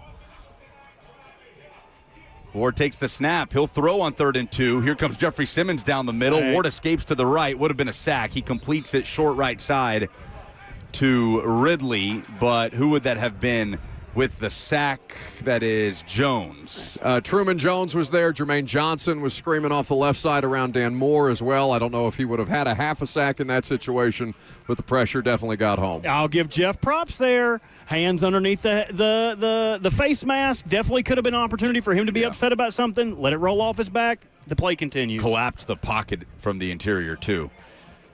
All right, here's a 3rd and 5 from the 43. So the Titans opting to throw on 3rd and 2 there on the previous play. This is a 3rd and 5, so they're basically giving the sack. Shotgun snap. Ward, quick throw, left side, caught. Robinson, great timing as he's tussled down at the far sideline right at the marker. That would move the chains. First down and then some. Is that Cam's best play of the day? That was a great throw. Great throw. Oh, that Tate throw was pretty nice earlier with timing over the top of Barton. That's It was true. a tight window, but it's 1A and 1B. Just a smart play by him. Got the ball out quick, on time, in space, where he needed to hit him. It was not behind him like the previous Wandale throw that we talked about. Good play by Cam. The chat is saying hello to Slay, who is standing just off camera. Just enough to show how much shorter I am than him. Here's a 3rd and 10 from the 46. The one still in. Cam Ward Skronsky talking. in the gun, flanked by Spears on his left, Bellinger on his right. Takes the shotgun snap, 5-step drop. Ward under pressure from Jeff, flushes out to the left. Ward stutter steps, throws across his body near side. Oh, it's caught Iomanner across the near sideline at the 40, 35, 30. That's all well and good because that would have been a dead body in the backfield. Cam would have been sacked. Oof. That was a no, yes play. How fast did Jeff catch his ass? If you want to see the difference in athleticism, holy hell.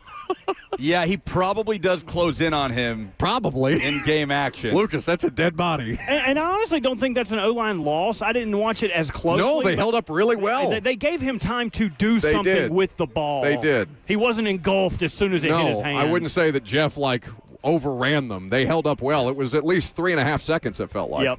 These are the twos. 3rd and 3 from the 45. 5 yards short of midfield. Trubisky takes the shotgun snap, rifles left side, caught. Bellinger caught it low to the ground and rolled out of bounds on the far boundary right at the marker. Would maybe be a 4th and inches or a first down. Good quick throw. It looks like they're going to mark him short. I mean, they're kind of just all over the place with it, Yeah. right? Like they're giving a 3rd and 5 here. Ernest Brown, I was not familiar with your game. A nice spin move on the inside there. 99? Yes. 3rd and 5 from the 48 for Trubisky and the twos. Sounds like a band name. Trubisky and the Twos. Didn't we like say a this Motown last group. week? I Yeah. think we said the same thing last week. Probably. Like a doo-wop group. Yeah. Trubisky, shotgun snap, pressure coming, throws right side, nearly picked off, intended for Kinsey. Robinson jumped it. Incomplete. That's what you get for throwing to Mason Kinsey when Mason Kinsey's waving you down. Are we allowed to talk about work on adjacent fields? Maybe for safety's sake we don't mention it. Better not. No, I think we can mention it. We just can't photograph them. Okay, just worth noting that Jacob Martin is not participating in 11-on-11. He's getting some side work in. So you've got Truman Jones, you've got Keldrick Falk seeing a lot of work today. You've got Solomon Thomas seeing a lot of work today. Solomon Thomas playing as much on the inside as he seems to be on the end right now. Femio Adejo is lined up on the left side of basically going up against the Titans' right tackle here. Jackie Marshall in the middle. This is a 3rd and 7 from the 49 for Trubisky in the backups. Takes the snap. Trubisky under pressure and able to screen it out on the right side to Carter, and he ducked under a tackle that might have had him down at midfield. James Williams is saying he would have had him before that play made any real progress. He kind of rodeoed Pat Coogan, who tried to make the block there. Jarek Reed, who tried to have a good play in space, then realized the screen was down, overextended himself, gave him a little more space than he needed, probably gained an extra 6 yards because of his over pursuit.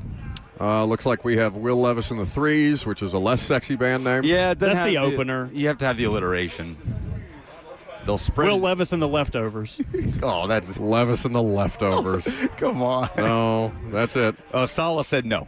We're not running this No, play? we're not running this. But Sala just came in before Levis took the snap. Well, it looks like they're huddling up the defense at minimum. Okay, Sala's got some things So to I say don't to the think- defense. I don't think Jackie Marshall in the game? Jackie Marshall first practice back in a couple of practices on Saturday. Since joint practice. Since joint practice. All right. Spread it out here. Levis alone in the backfield. 3rd and 2 from the 45.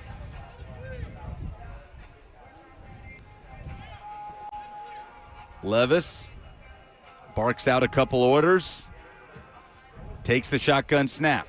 Quick drop, quick throw, lofted, right side, a rainbow, bobbled, incomplete. Should have had it. It was a good throw by Levis to his credit, and unable to hang on to it was Granson. Kylan Granson, who they just signed, From right? the Eagles. No, Granson's He's been been here. there for a minute. Granson's been here, I think, since free agency. Late stage free agency. Manny Packy Powell in coverage for the linebackers. I learned he was on the roster on Thursday night when he had a sack. If his nickname is not Packy, Manny Packy Powell, come on, dude. You should suggest Ramon correctly. Who? Manny Pacquiao? Come on. No, that's not who he's He's going. like a senator now, isn't he? 3rd and 7 from the 47. Something like that. A ball that Granson probably needs to hang on to on the previous play. Maybe Manny Paxapow. Levis takes the shotgun snap, quick throw over the middle. This is Restrepo crossing the field, transcontinental as he's bumped out at the 38-yard line in plus territory. Now, it wasn't very far behind Restrepo, but it was enough that he kind of had to turn for it as opposed to hitting him in stride. But as, you know, more in stride than the miss that Levis had in the preseason game with Restrepo wide open. And I will say that's probably one of the areas he's improved his game the most. Levis? It's like, Restrepo. Okay. It's like being able to put himself in position to catch these balls that maybe not thrown with the most accuracy. You saw it in the preseason game, the one-handed snag on the sideline he almost hauled in. Here's 3rd and 12 from the 49. 1 yard short of midfield for Levis in the threes. Shotgun snap is low. Levis has a pocket, just dumps it down. Right side. This is Wilson off and running down the right side. Wilson! He's called down at the 45. Right Hampton. in my ear with that. God almighty. Somebody just wrecked on I-40. Screaming Wilson. Jesus. We got to get him a volleyball. All right. that the end Looks of like practice? that looks like halftime. They've been doing this lately where they send them all into the chill box to bring their core temperature down, and then they send them back out. Do they have any more room in there? You don't need to be in the chill box. We got our own I chill think box. you need to go to the chill box, buddy. All right. We will do that and go to commercial break. I'm Buck Rising. It's 104.5 The Zone.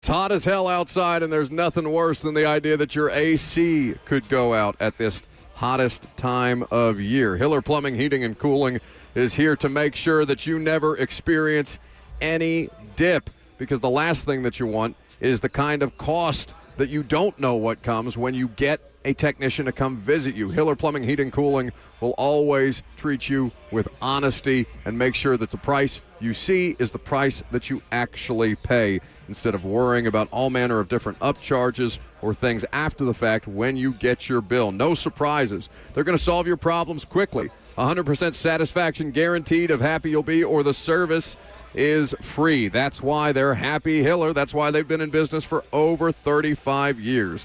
Family owned and operated. Their techs are trustworthy and experienced, always professional. The Hiller experts are going to solve your problems quickly. They're going to get it fixed correctly. Hiller Plumbing, Heating, Cooling, and Electrical. Book online now, today at happyhiller.com.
Welcome back to the show, fueled by Hattie B's Hot Chicken, the best hot chicken in the world. Titans are kind of taking a halftime.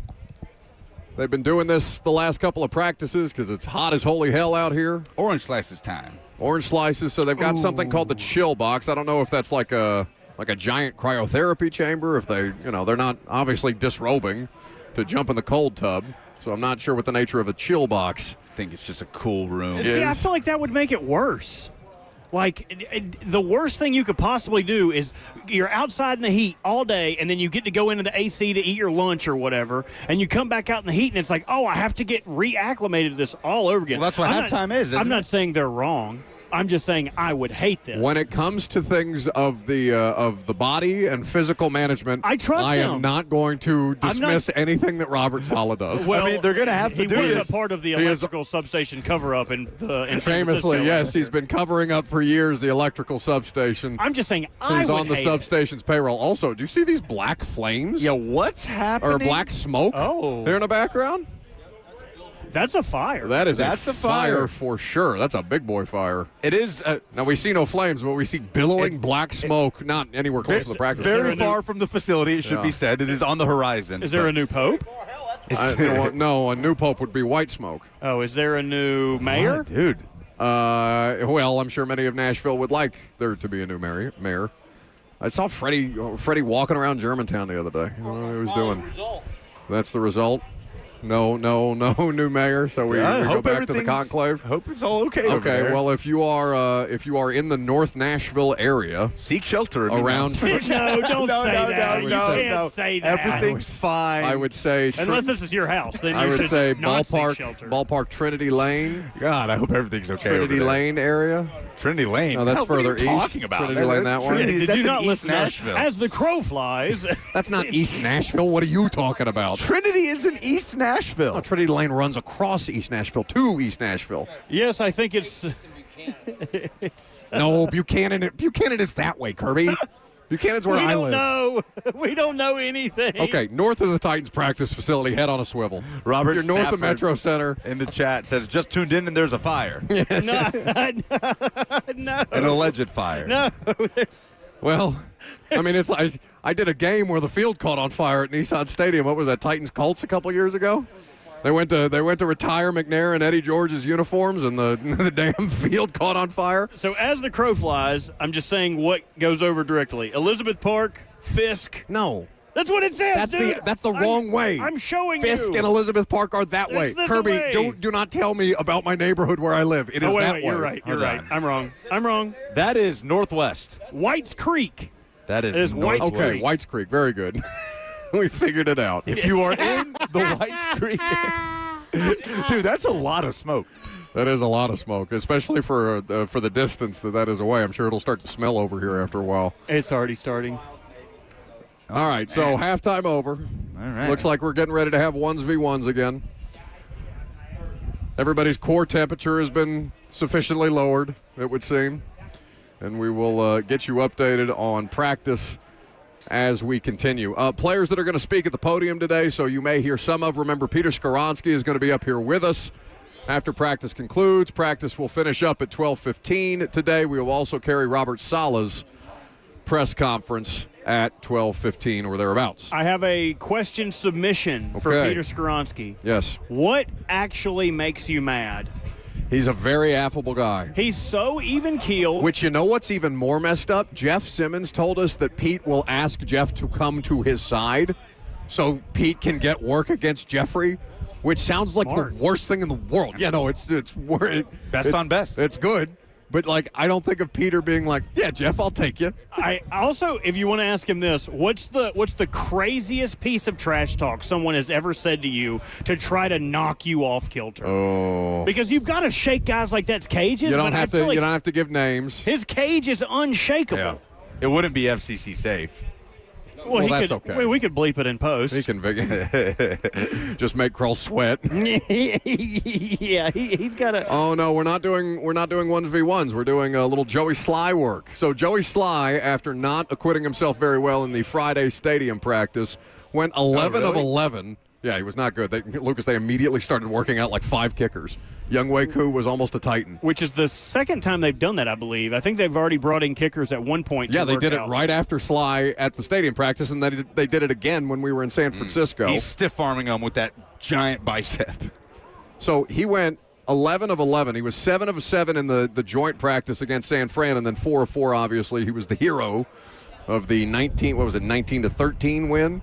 And he was just good from, looked like 37. Yep. So Joey Sly fending off all comers. Now, he said that during the workouts that he had guys who he knew who are also kickers text him to let him know out of professional courtesy, hey, just so you know, Joe, I'm coming in for a workout. Coming to take your job. Kicker's honor. You know, I love that. You have to have some honor among kickers. It is a tight-knit fraternity. There's not that many of them. No honor among foot players. Are we doing play-by-play of the kick? And it's good. Robert's got it.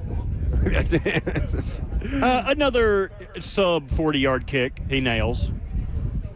Yeah, I mean, if Bones Fossil says you're okay, then I'm going to believe Bones Fossil. But it does feel like Joey from time to time has a situation where he just starts missing them right. Kearns talked us through that before. Is there a team that has their 2 main specialists, kicker and punter, that look more like they play any position other than specialist than Joey Sly and Tommy Townsend? Oh. Well, Morgan Cox even, like, you could tell me Morgan could pass for a tight end. He's full-sized. Oh, see, I was going to say golfer. He's got that kind of face where, like, you could look, if you just looked at him in the face, you would be like, he's athletic, well, because right? he's an old man now. He's been doing this for, which is crazy because Von Miller's been doing it for longer. Von Miller. He just wanted to wear a cowboy hat every day. Not true. That's the only reason. 15 years? Von Miller was drafted 2011. Morgan Cox was playing at Tennessee with Moan in like 07, man. Yeah, but it's not many more seasons that Morgan Cox has as an NFL long Yeah, it's just 6 years, dude. You just said Von Miller has been doing Hold, it for please. longer. That is factually incorrect. Hold. Cox. Whoa. Pause. Dude, come on. Football reference. Referencing football. Yes, referencing football. 2010, so 1 more year. Eat it. You just said Von Miller's been doing it for longer than Morgan Cox. Yeah, I was incorrect about that, but it's not 6 more seasons. Yeah, but it's not as bad as you said it was. Yeah, it's not nearly as bad as you said it was. It's 1 year, not 6. In fact, you were wronger than I was wrong. Eat it. You said something is a true fact that wasn't a true fact. 16 years for Morgan Cox, 15 for Von Miller. Yes. I was right. Yeah, I think you're both wrong. No, you were not. You said something completely incorrect. I think you're both wrong, and you should both have to lose a toe. Okay, instead we'll go to commercial break. I'm Buck Rising. It's 104.5 The Zone.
Welcome back to Titans practice where the ones are on the field.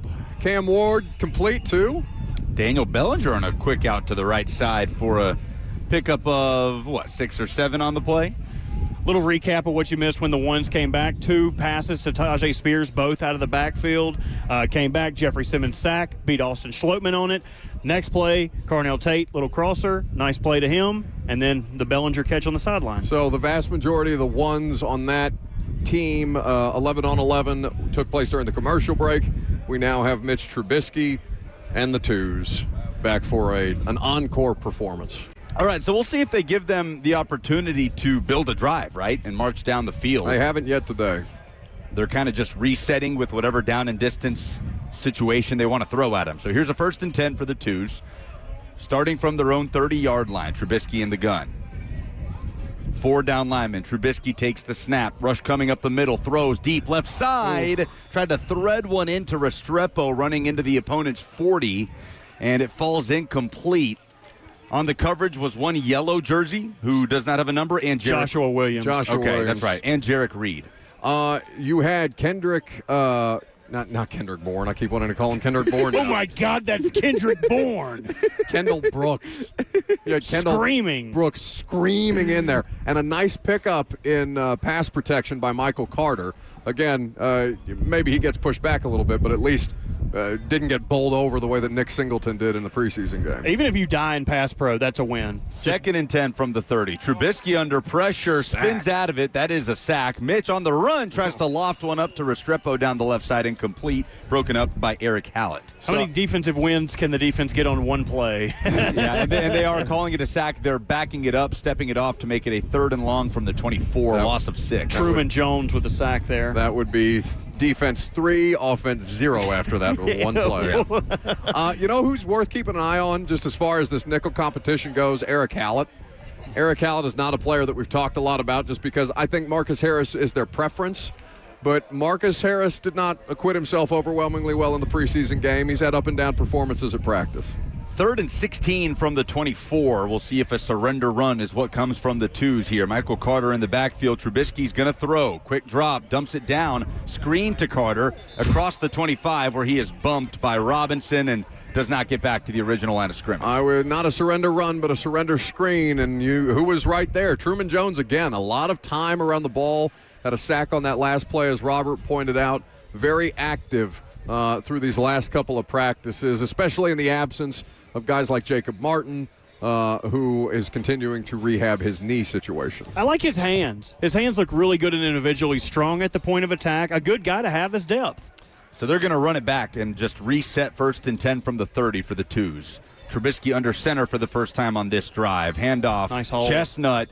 Just an absolute bulldozer out of the backfield. I love how he just lowers his shoulder running right into the line of scrimmage. Well, they're going to give him a pickup of 6 for 2nd and 4. Know your strengths if you're Julius Chestnut. Are you going to make somebody miss? Probably not. Can you outman somebody at the point of attack at 5'11", 228? Probably so. Have we seen much Singleton today? Not much Singleton today. I don't know that I've seen Singleton at all today. He's not taking a snap. I wonder if he's dealing with something. So 2nd and 4 from the 36 for the twos. Trubisky in the backfield. Chestnut the back. He gets the give. Starts up the middle. Cuts to the right. Runs into a wall. Bear hugged right at the line of scrimmage. Likely no gain on the play. They may give him 1. That was Mousy. Dorian Mousy. Dorian Mousy trap. I'm not seeing Nick Singleton on the sideline either for the offense. I see every other running back and wide receiver, but no Nick Singleton. That would make a lot of sense as to why the running back carries have been far and few between for anyone who's not named Chestnut or Spears. Yeah, no Pollard either. They do give Chestnut 2 on the play, so this is 3rd and 2 from the 38. It is also worth mentioning that Kalel Mullings has still not returned to practice with a hip pointer injury. Trubisky under center, still Chestnut. Early movement. Did they get him with the hard count? No. Snap, handoff. Chestnut has the first down. As he's stymied at the 45, it moves the chains. James Williams in position to make the tackle there. Just a little out of his reach. Gets a little washed out by the trash. Good job by the offensive line for staying pat, staying in their spots, and leaving what was there to gain for the first down. Apparently, Jim Wyatt, according to Daniel in the F&M Bank chat, said a rest day for Nick Singleton. I missed that. Okay. So 1st and 10 for the Twos from the 45, approaching midfield. Michael Carter into the game behind Trubisky, who's under center.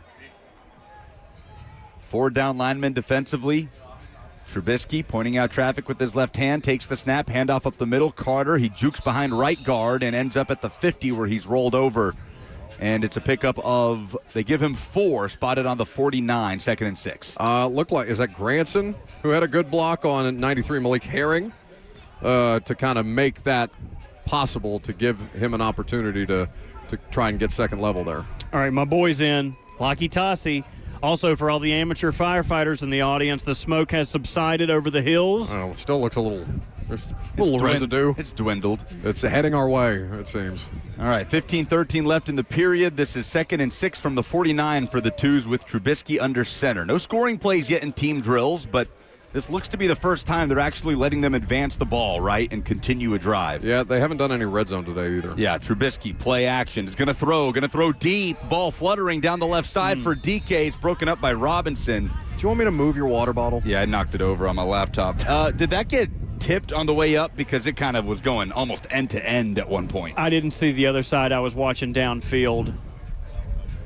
It was just a tough vantage point here on the SeatGeek Terrace, where a significantly better viewing point than any other place for the practice. Good coverage by Robinson on that with a converging safety on the ball. Yeah, that ball did not get out cleanly for Trubisky. So the ones are going to get in here, 1st and 10 from the 30. We'll see if Ward can lead them down the field. Do you think Jeffrey has talked to Alontae Taylor about stealing his armband swag? He's got the red sleeve on the left arm, just like Jeff. No one else on defense is allowed to do that. Why is Alontae Taylor allowed to do that? I'm sure as his play continues to be the caliber that it is, that Jeff may have words. Cam under center.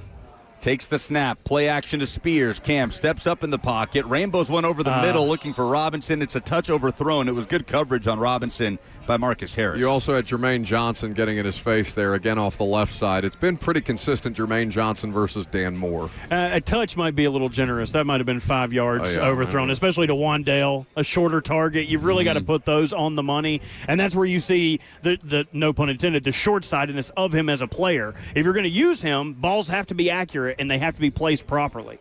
But Harris did stay with him over the middle of the field. Marcus Harris has way more size than I think we give him credit for.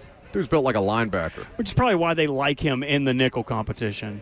2nd and 10 from the 30. Ward under center. Now Spears gets the give up the middle and just nothing going. Maybe 2 on the play before Jeff wrangles him down. We've got a player leaving the practice field. It's Mitch Trubisky. He's got an athletic trainer with him as he walks to the locker room. Yeah. So, it could be a hydration situation, could be an injury. I'm sure we will have an update for you. Robert Saleh will have an update for you after practice. Slay is my spotter out here. Good speed by Kevin Winston on that last play to converge from the backside all the way back to the ball. All right, good test for Cam here. 3rd and 8. No, you don't both look You alike. just say Savage. Just say Savage. On his own 33. Shotgun snap. Fakes to Spears. Throws down the right side. Io Manor jostling with Flott. There's the flag. It falls incomplete. Pass interference would be the call. A little too physical from Flott. Jeff with words for Flott after the fact. Monty Hooker with a good blitz there. Smart hands, got up. Cam had to layer it over him, right in his face to get the ball. Good placement, but they got the flag. Man, the fact that Saleh's having to come up and talk to him after the play, Flott, this just continues to be. Was that Ridley he was tossing to? Io Manor. Io Manor. Yeah, got a little handsy on Io Manor, so that is a 1st down. They put it at the 35. Still 15 yards away from midfield, the first-team offense. I wouldn't say these corners are getting roasted today, but they are not acquitting themselves either. Yeah, Taylor hasn't really been targeted much. He is lined up on the far left side opposite Carnell Tate. 1st and 10, Ward under center, play action to Spears. Quick throw, right side, caught, DK, out of bounds, bumped out at the 44. It's a pickup of about 8. They spotted at the 43 to bring up 2nd and 3. Again on Flott's side of the field, who was playing a little bit off of Chimere DK.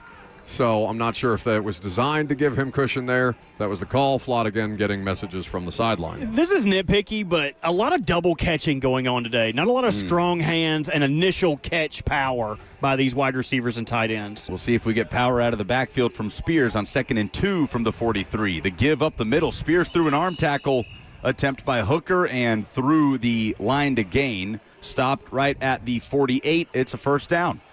Okay, they're going to, as Lucas said earlier, they're going to continue to let them advance the ball. They are mixing some twos in here on defense. You've got Femi Oladejo going up against the first-team offense. James Williams as well. He's coming off the play now, but he was the one who got the tackle on the last play. Still the first-team offensive line with Latham on the right, Moore on the left. Schlotman the center as Ward is under center. 2 yards shy of midfield, 1st and 10. Spears the back, bunch formation for the offense. 4 down linemen defensively. Play action. Ward steps up in the pocket, just gets it to his outlet, and Spears on the left side, wheeling to the 45 and stopped there. They spotted at the 46 into opposing territory, and it brings up 2nd and 5. Now, Dan Moore slowed him down a little bit, but Truman Jones got up underneath him and had an opportunity to make a play there. Again, it's not live go. Going quick. Ward bobbles the snap, and they blow it dead as Hooker was coming into the backfield. That'll bring up 3rd and 5. They'll basically say that Ward fell on the ball, and it's no gain and a loss of a down. Yeah, would you say it's telling that Truman Jones is receiving the snaps with Jacob Martin out for the day? Yes. And he's making a day of it. A sack, a deflection. Now, in the preseason game, it was Keldrick Falk getting the bulk of those reps. But it's also worth noting that Keldrick Falk Jacob Martin usually plays on the left side of the defensive formation. Good point. Here's 3rd and 4 on the plus 46. Ward under center, tosses it right side. Spears has blockers to the 45. He goes down. Crunching tackle from behind. Cedric Gray with the closing speed on Tyjae Spears, man. What a play by Gray. Looked like Spears might have had a path for the first down. He stopped well short. I'm going to put my Ramon offensive hat line on where J.C. Latham in space. You'd like to see him put a guy on the ground, gets a little lungy, and I believe it was Flott who was able to slip the tackle on him before J.C. was able to put hands on him. What does an offensive hat line look like? Offensive line hat. Sorry, I got all flustered. I'm still learning, Dada. Dada, I'm still learning, Dada. Please don't call this grown-ass man your father. What? Hey, somebody lock the door. He is also the offensive line hat, the bucket hat. Yes, the offensive line hat is the bucket hat. It's like the sorting hat in Harry Potter. You put the bucket hat on, you start learning more about offensive line play. You said Dada. All right. Dad? Will Levis, 1st and 10 from the 30. The second team. Yes, this is 2nd team Will Levis. Michael Carter, the back, gets the give, starts up the middle, cuts to the right with room to run across midfield. Big chunk play. Carter in the run game. Nothing going straight up the gut, and he bounced it outside right and into opposing territory at the 40. Big gain of 30 on the play. Good pursuit by Bishop Fitzgerald. If he's not there, he's taking that to the house. That's a touchdown. Good second reaction run as well, but a great block by, is it Grant Dellinger? To seal that off and give Garrett Dellinger. Former 7th-round pick by the Baltimore Ravens, spent last year on the Cleveland Browns practice squad until he was signed, I believe, week 16. Gave Michael Carter an opportunity on that second chance. So going quick, 1st and 10 on the plus 40. Handoff up the middle for Carter. There is Laundry, false start. And just a little bit of jawing after the play. Diabate still talking to Michael Carter after the play. So this is an opportunity for Levis, right, to show that he can be better with better talent around him, because he has been consistently repping with the threes. This is his first second-team reps of any point in the offseason program or in training camp thus far. So let's see what he does with it. Worth noting for people just joining us, Mitchell Trubisky headed inside with a trainer, so that is why Will Levis is getting the second-team snaps. Yes. Yeah, so he'll take the snap from James, the center. Michael Carter is still the back. Under center, Levis. After the false start, 1st and 15 from the plus 45. Takes the snap. Play action. Room to throw. Levis over the middle. Nice caught. toss. Wide open man right at the marker and picks up a few more. Kinsey. They'll spot it at the 30. 15-yard gainer, and it moves the sticks. All right, now we have more defensive line jawing. Will Levis removing himself from the situation. The defensive line, 94, getting pulled off the field after the fact. Horn? Timmy Horn, I believe, is 94. All right, so not getting kicked out of practice, but pulled to the sideline. The two's moving the ball here. on the 30, 1st and 10. See if they can get into the red zone, which the ones were unable to do. Levis takes the snap under center, handoff left side. Carter jukes, big hole across the 20, 15, pushed out at the 10. And Michael Carter with the vision out of the backfield. Jalen Holmes was looking for a holding call there, number 97, who had the closest opportunity to Michael Carter. No flag, according to the refs. Now, these are not NFL refs that they have on the field. Salo has asked about this because they've had guys in ref uniforms out here basically every day. These are guys who are working at the college level, the high school level. So to give refs, one, the additional opportunity to get some work, but also to make sure that they try and have as close to game situations as possible in practice. That was Michael Carter's second explosive run of the day. 1st and 10 from the 15. This is the first red zone snap we've seen today in team drills. Chestnut is now in at running back. Levis under center. Defensive line shifting. Snap, handoff, Chestnut. Ooh. Stretch to the right side, and he's bumped at the 10 before he is stopped. They spot it. Bones has his hand up at the 11, gain of 4. Derek Canteen on the tackle. Make sure you grab your tent and canteen. I think he could have kept stretching that to the outside. Didn't really have to bring it in, but maybe felt the pressure of the outside closing on him.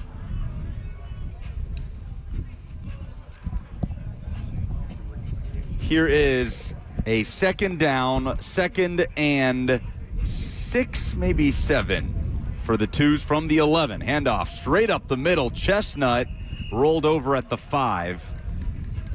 Maybe just enough for the first down, which would set up a 1st and goal. It does. 1st and goal from the 5. Let's see if Levis can finish off this drive in for Mitch Trubisky. This was the first red zone work of the day of any kind for any of the 3 units. There's a previous tackle by the Bishop Edmund Fitzgerald. Can't keep getting away with this. The smoke is gone on the horizon, so that's good. I would not say you're getting away with anything. Still Chestnut. Levis under center. We'll see if they just try to hammer it in the run game. They do. Up the middle. Chestnut through and into the end zone. Touchdown Titans. Peter Skronsky loved that on the sideline. Michael Carter got it going in the run game. Levis didn't have to do much, but helped move the ball, and Chestnut finishes it off. Let's take a break here from the Titans practice facility. Practice pretty close to wrapping up for the day. Remember, we'll have Robert Saleh's press conference on the show after the fact. Peter Skronsky will join us up here on the SeatGeek Terrace. I'm Buck Rising. It's 104.5 The Zone.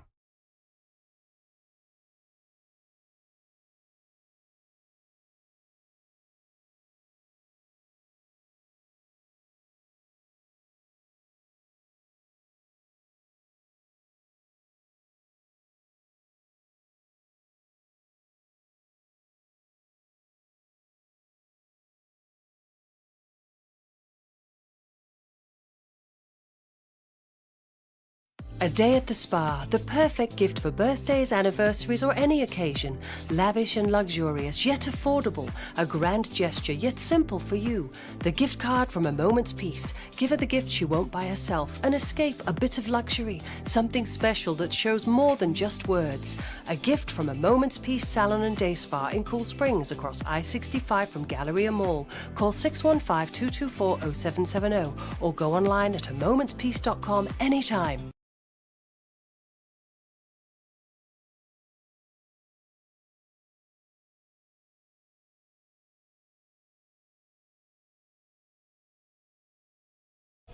Hello, F&M Bank Chat. Hello again. Hope you're all well. Let's get some more Cam Ward snaps in here. On a 2nd and 10, Ward just checks it down to Spears. He's wrapped up by Gray in the backfield, going backwards. That was a sack. No chance. Jermaine tapped him on the shoulder, let him know, hey, buddy, you've had enough. You got Jeff Simmons doing the Michael Jordan meme from The Last Dance, right? That little equipment guy running through the locker room. You got Jermaine Johnson with enough time to tap Cam Ward on the shoulder.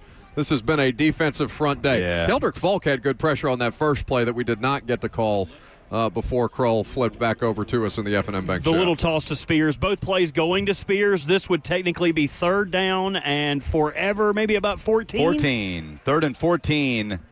Offense on its own 36, going right to left now. Yes, Ward Kirby, we're talking to the YouTube chat. in the gun. Spears on his left hip at running back. Takes the snap. Ward Fires, short range, caught at the 40. Robinson just picks up a couple after the catch, and it sets up a 4th and about 8, and they're going to keep the offense on the field. Good blocking by the offensive line there, but really nowhere for Cam to go with the ball. Yeah. Pressure got there a little too quick. Going fast. Shotgun snap for Ward. Airs it out deep down the right side. Oh, what my a snag. God. 2 hands. Tate through contact. He was pinwheeled down at the 21. Takes a knee. He's shaken up. But what a throw. What a snag by the Titans' last 2 first-rounders on offense. He's on his feet now, Carnell Tate, but definitely got whopped. They're about to, looks like take a knee, or spike the ball, to get him out of the game. That was an incredible catch, but looks like they might lose Tate for a couple of plays at minimum. I mean, he might just have the wind knocked out of him, too, man. He got popped once and then popped a second time on the way down. Yeah, Flott in coverage. Kevin Winston coming to join the tackle, arrived when the ball got there. Both a clean hit, but a huge hit, and great job by Carnell Tate to secure that not just through the initial hit, but also through the ground. Yeah. That's what you want if you're a Titans fan, right? 4th and 8. Beautiful ball. Crunch time. Ward to Tate. So now 2nd and 10 from the 20. The ones in the red zone for the first time today. Iamaner and DK out there now. Yeah, Robinson in the slot on the left. Ward takes the snap. Going to air it out down the right side. Looking for Iamaner. There's the flag. Again, that's Flott. Pass interference was just tugging on Alec Iamaner. And they're advancing the ball as a result. Again, he's 6 foot tall, Cordell Flott. But Alec Iamaner just manhandled him. And 6 foot tall, it doesn't tell the other part of the story. He's also rail thin. Yeah, he's 180 pounds. A smaller guy. And if we're going to call out body language on offense, I'm going to call out body language on defense. After the flag is thrown, he's doing the pouty. You know what I mean? Oh, that wasn't me. Are you kidding me? He's perpetually getting his ass whipped. Yep. That guy needs an Appalachian State tune-up game. Like, can we get a Tiny Titans game where he can come out here and thrive? It was supposed to be Deshaun Stribling, and he took him for a ride. 1st and goal from the 10 for the ones. Ward in the backfield. Spears to his right. Takes the shotgun snap. 3-step drop. Quick throw over the middle. Iamaner at the 5. Iamaner stopped. Looked like he was trying to finish it into the end zone. Bones called it at the 5. Cam is losing his mind. If this was a real game, he would have scored. Yeah. 2nd and goal from the 5. Now a timeout on the field. Cam very, very animated about did they them. spike it? Yeah, Okay. well, Cam very animated about Iamaner getting back in time to spike the ball, given the play that the play clock was running down. Is the F&M Bank chat enjoying this? Hopefully. Make sure you like the video. Yes, And make sure you subscribe. Just for you. And Venmo me at Lucas Panzica while you're at it. Venmo. 3rd and goal from the 5. The clock is at 0, so they're just going to let them finish this out. This could be the final sequence of practice today, and now there's whistles. We calling a timeout? Yeah. Not sure which side of the ball. Probably the defense in that scenario. I saw Cam doing the hand motion. Oh, okay. I wonder if it was the offense. They really want to get the play right here. In this scenario, what I believe they're doing is an end-of-the-quarter style situation where, hey, we need to get some points before the half. We need to manage our time. That's why they've been spiking and calling the timeouts, I would imagine. Michael Baker is asking us to tilt the camera towards the field. No, if you are enjoying this, we will not do that. We're also not allowed to. Yeah. That's correct. Yeah. How about you guys do something that would allow you to never do this again? Yes. Because we've already given you enough today by continuing to give you commentary in the commercial break. We're going to get this play in before we come back from break, I think. I think the music's about to play. Shotgun snap. Will be a shotgun snap on 3rd and goal from the 5. Examining the field. Don't pot us up yet, Kroll. Let us get this play in. Ward takes the snap. Quick drop under pressure. Throws left side. Nearly picked off by Taylor. Incomplete.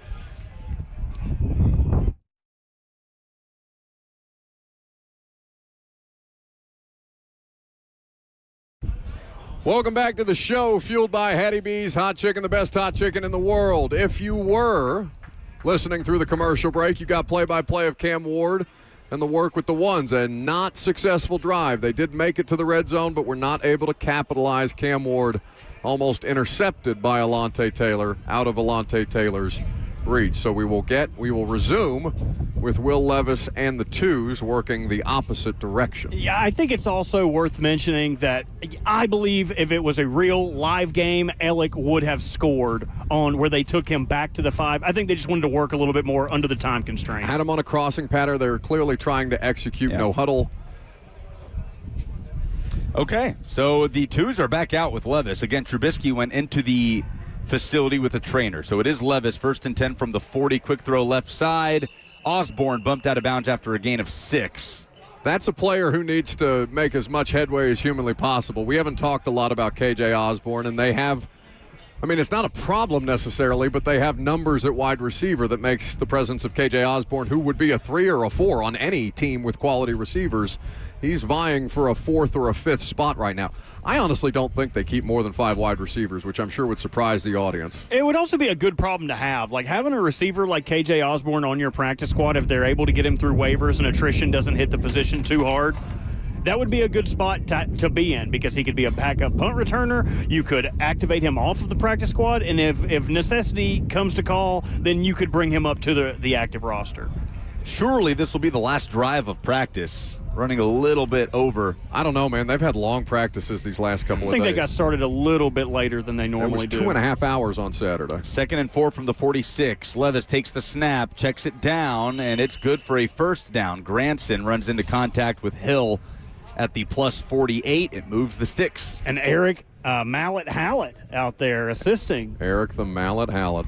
Going left to right and going quick. Levis takes the snap, drops back, nice flutters ball. one deep left side, nearly picked off by, I'm sorry, who is it again? Joshua Williams. Williams, the former Chief. He should have had the interception. Way over Restrepo's head. It was a over. pretty ball when it was in the air, but when it landed, it was the best shot at it was a DB. Same situation with Xavier as it is with Wandale, right? Like there's not a lot of what did they say in the Patriot? Aim small, miss small. Like with guys like that, you have to be on the mark. You can't have an overthrow. Even inches off, you're sacrificing because of their physical limitations. And that was more than inches. That was yards. Yeah. 2nd and 10 from the 47. Levis in the gun. Levis with the backup offense. Pressure coming. Levis throws quickly right side. Caught Oliver trying to spin away from Robinson. They'll mark him down right at the 40. Clock keeps running.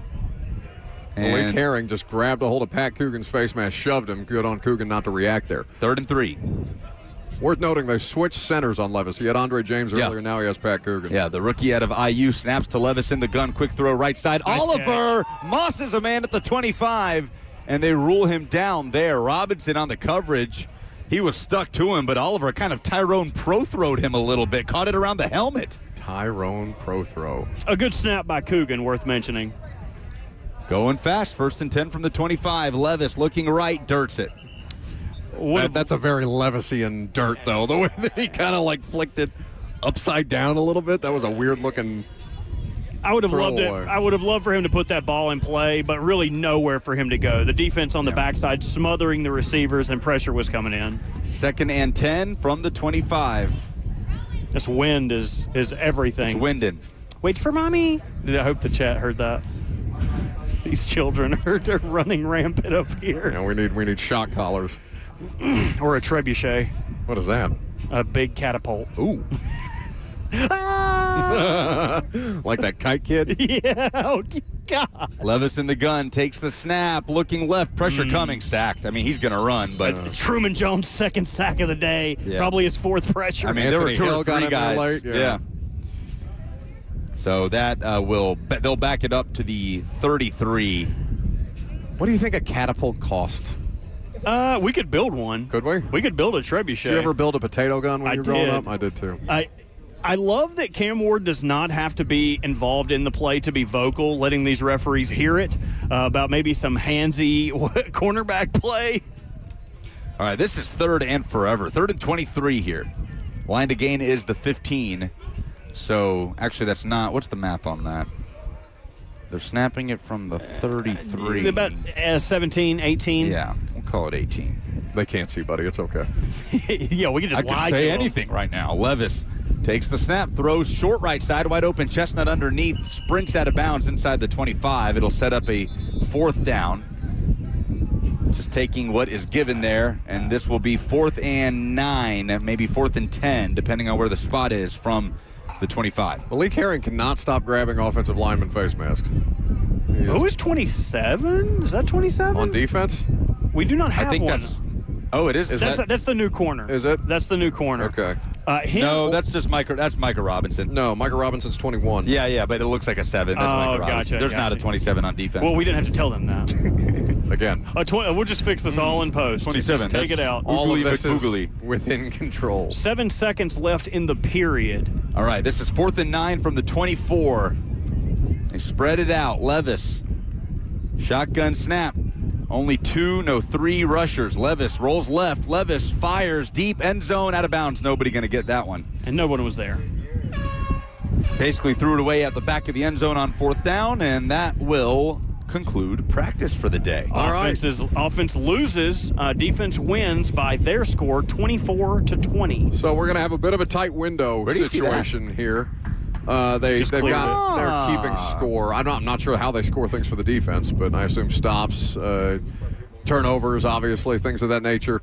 Robert Saleh will be at the podium within short order. I wonder if we shouldn't take a commercial break here to kind of give ourselves a little more wiggle room for the potential of press conferences. And then Peter Skoronsky will make his way up here to the SeatGeek Terrace, and we'll talk to Pete about the day of work and what it's like to be a $25 million man. I'm Buck Rising. It's 104.5 The Zone.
Welcome back to the show, fueled by Hattie B's Hot Chicken, the best hot chicken in the world. It's not even a question. Practice is done for the day. Provided our timing works out, Peter Skoronski is going to join us. If we have to tape something in post with Pete, we will do that. We are waiting for Robert Saleh at the podium, so as soon as the head coach is up there and available, we will throw to that. We will also hear in some form or fashion from Wan'Dale Robinson, from J.C. Latham, and Jermaine Johnson today. So on the whole, the summary of practice was pretty back and forth. It was not lopsided the way that Saturday was. Cam Ward and the first-team offense had a day against this Titans secondary on Saturday. Today was less explosive, more explosives in the run than anything else, and for what it's worth, they were down several of their running backs today at practice. It was a rest day for Nick Singleton. Tony Pollard also receiving a rest day. And then you have Kalel Mullings, who is still working his way back from a hip pointer injury. 615-737-1045, the number if you want to ask questions or if you have comments, concerns about things that you're seeing from the Titans, things that you're seeing on social media that we can potentially answer for you. There is going to be a big uptick in competition come Friday when the defending Super Bowl champion Seattle Seahawks are out on these practice fields for joint training camp. And that's going to be a curiosity. Krull, I know Saleh is up there on my end. You let me know in my ear when he is available to you and the audience, and we will go over to the Titans head coach. You saying good? Okay, not yet, he says. All right, very good. So we will keep you updated on that as well. That defensive line for Seattle against the Titans offensive line is going to be a critical matchup to watch, as well as JSN against this Titans secondary. Friday, I believe fans are going to be out here as well, so we should be able to keep you updated in real time on things that are happening on the practice field. I imagine that would be a legit test in every stretch or in every sense of the imagination for this Titans team that is looking for better work or better showing. Let's go to Robert Saleh now at the podium.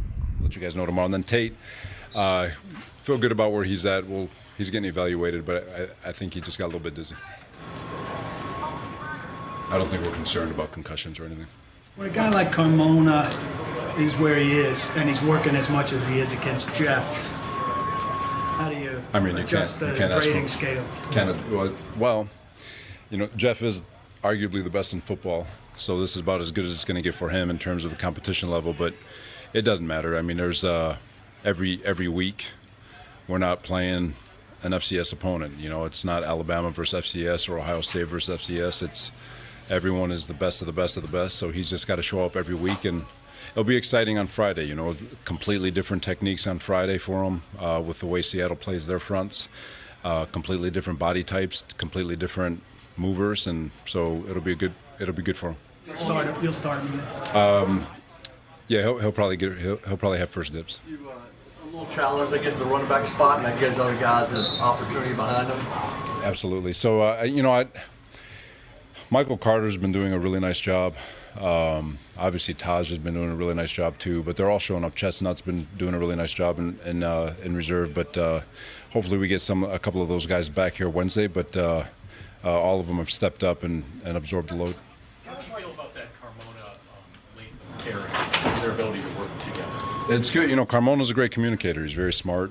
You know, between him, Skoronski, and Schlotty, they're really good on the interior and communicating things out to Dan and JC. So it's so far like I said, they've been doing a really nice job. It starts with communication, so they at least know what to do. And then from there, you just let your God-given ability take over. How bad for Carmona to have those matchups like the team period against Jeff? Not make a mistake, but get something to learn from.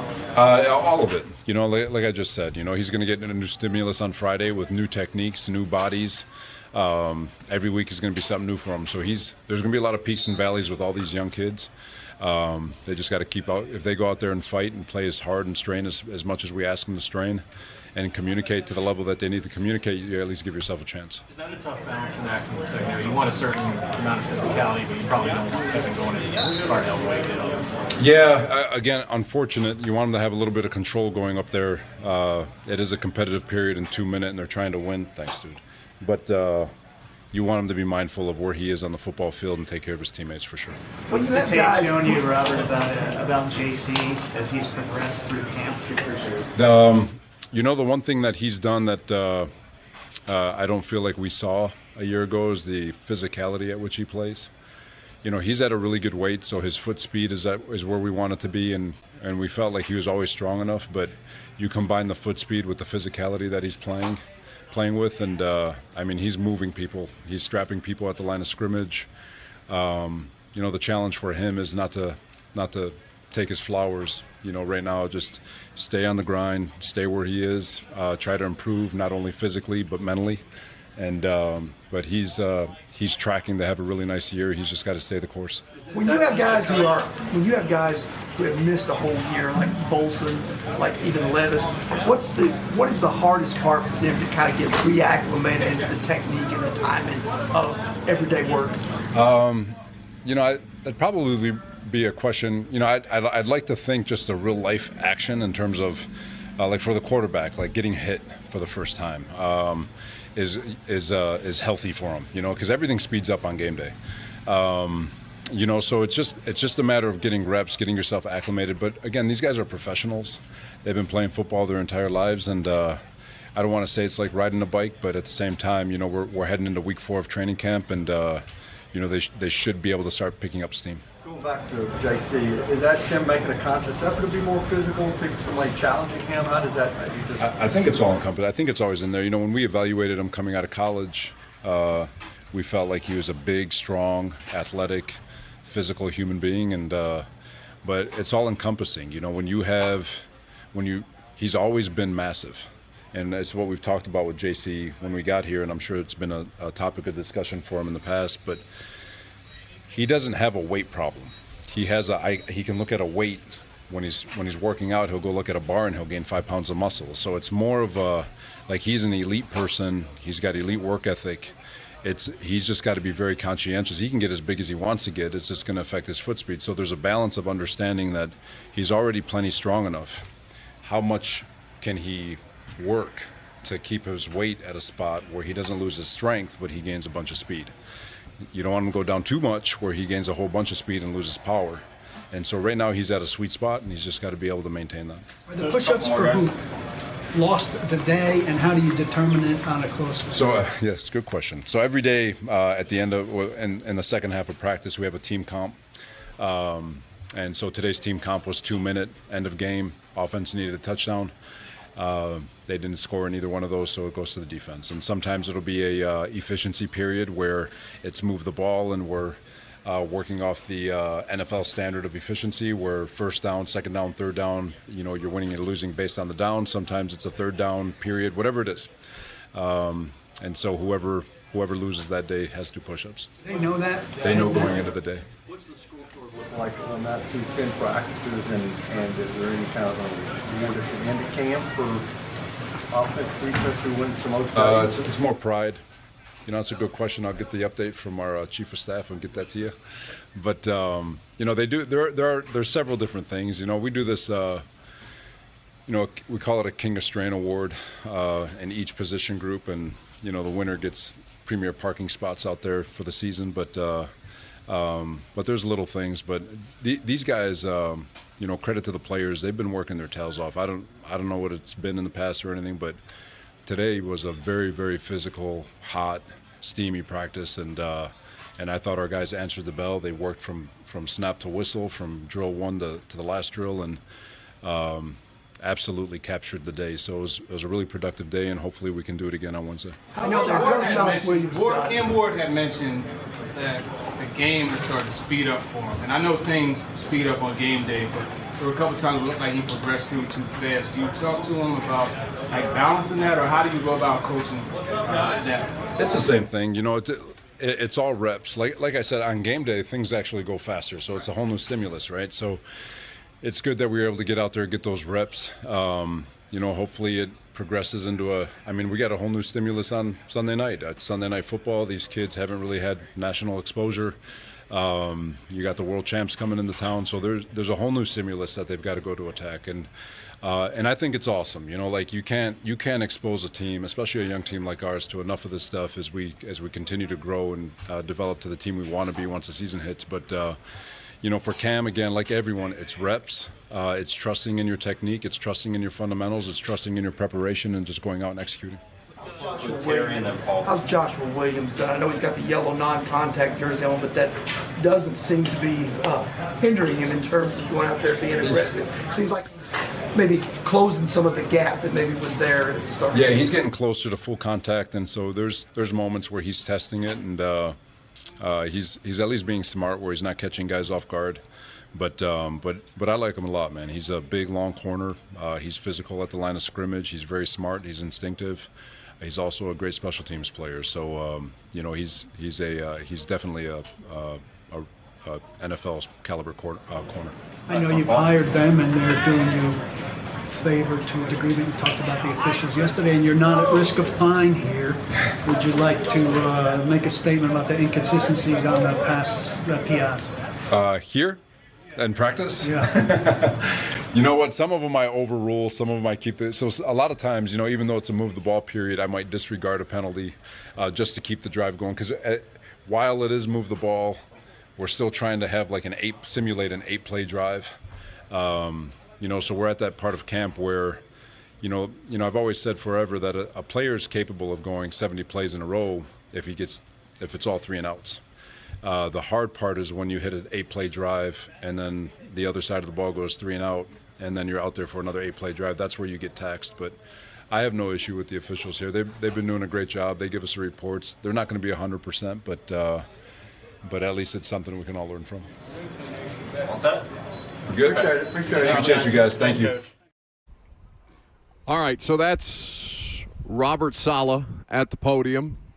And the most, newsworthy item out of that is Mitch Trubisky bicep injury. That's what he's being looked at for, yep. That is, so we'll have some level of determination, I'm sure. Is that Wan'Dale? Wan'Dale Robinson will soon be at the podium. We can go to him when Krull is ready. But a bicep injury to the backup quarterback, that's an interesting wrinkle. Something to keep an eye on. To throw into the roster math. Now, if it's his non-throwing arm, is that significant?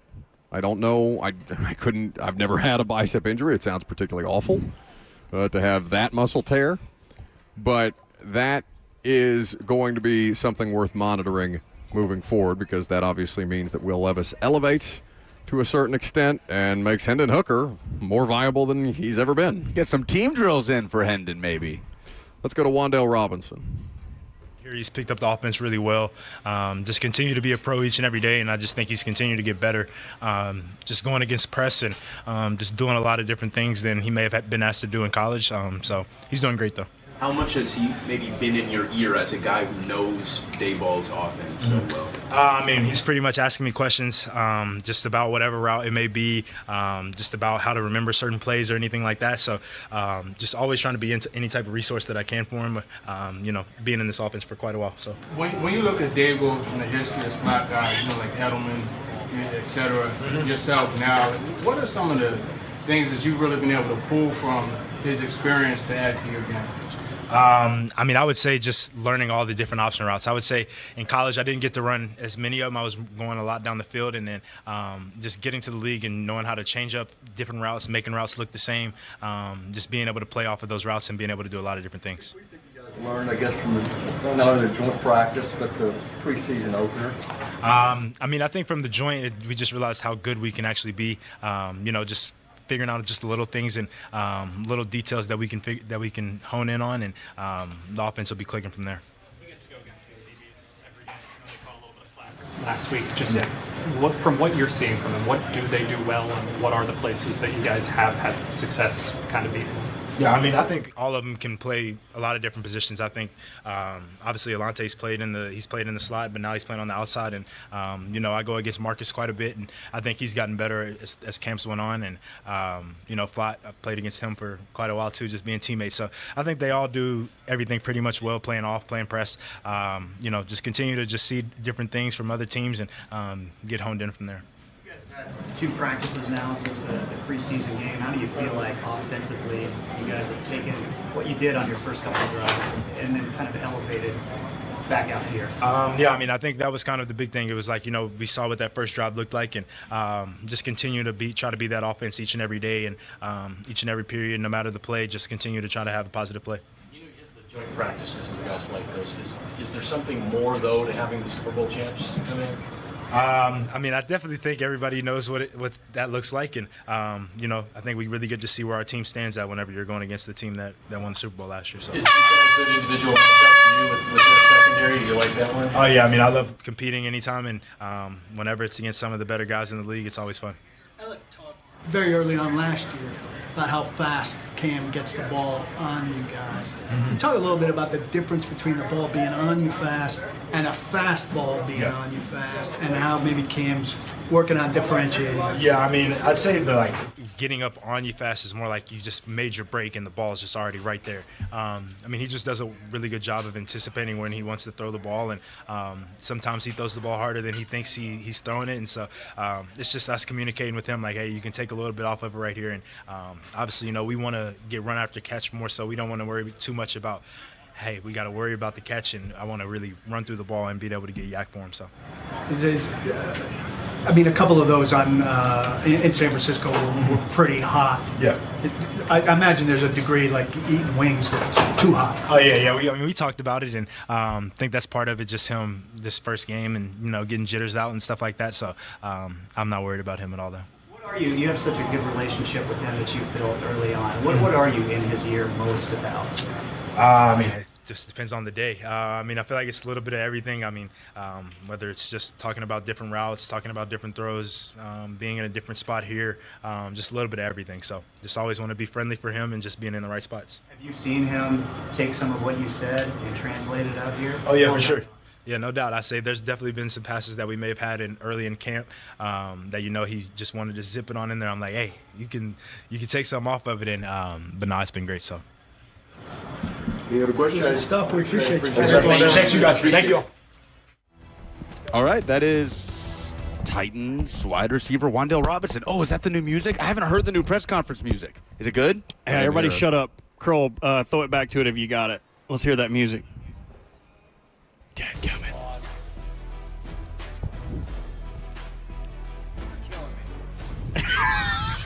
Oh, that kind of slapped. The Kirby in the back. We need to sample that. Oh, that was kind of heat. You're killing me. No, but I kind of missed the old one. Not gonna lie. Yeah, hum it. How'd it go? That's actually pretty good. It was just like it was quick. It was rapid fire. Pretty good. It was good stuff. It was called Victory, I believe. Yeah. So that's the day. It didn't work out timing-wise for Peter because they ran a little long as far as the practice goes. So we will have a catch-up with Peter Skoronski. I'll figure that out. If I have to record something and do it on another day, we will make that happen.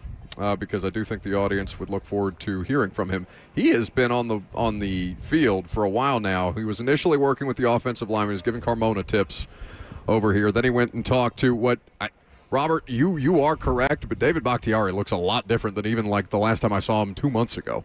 Got his haircut. He looks like he's down significant weight.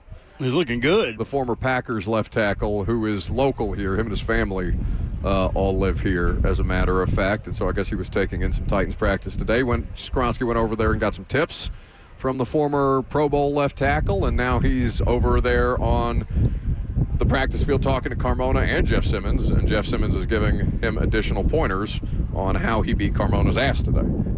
Closing thoughts. With less than a minute left of the show, Mitchell Trubisky leaving with an apparent bicep injury, leaving Will Levis to get some more options. Running backs, in lieu of not having Pollard, not having Singleton, not having Mullings, looked good. How'd you guys feel about it?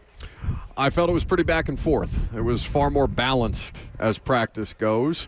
And it looks like Cordell Flott still needs to drink his milk. So that'll do it for us today. We appreciate your time as always. If you're still hanging out on YouTube, like the video on the way out the door. We out here tomorrow? Where are we tomorrow? Hopefully at the house. Okay, back at the studio tomorrow. Have a great rest of your afternoon. Mwah.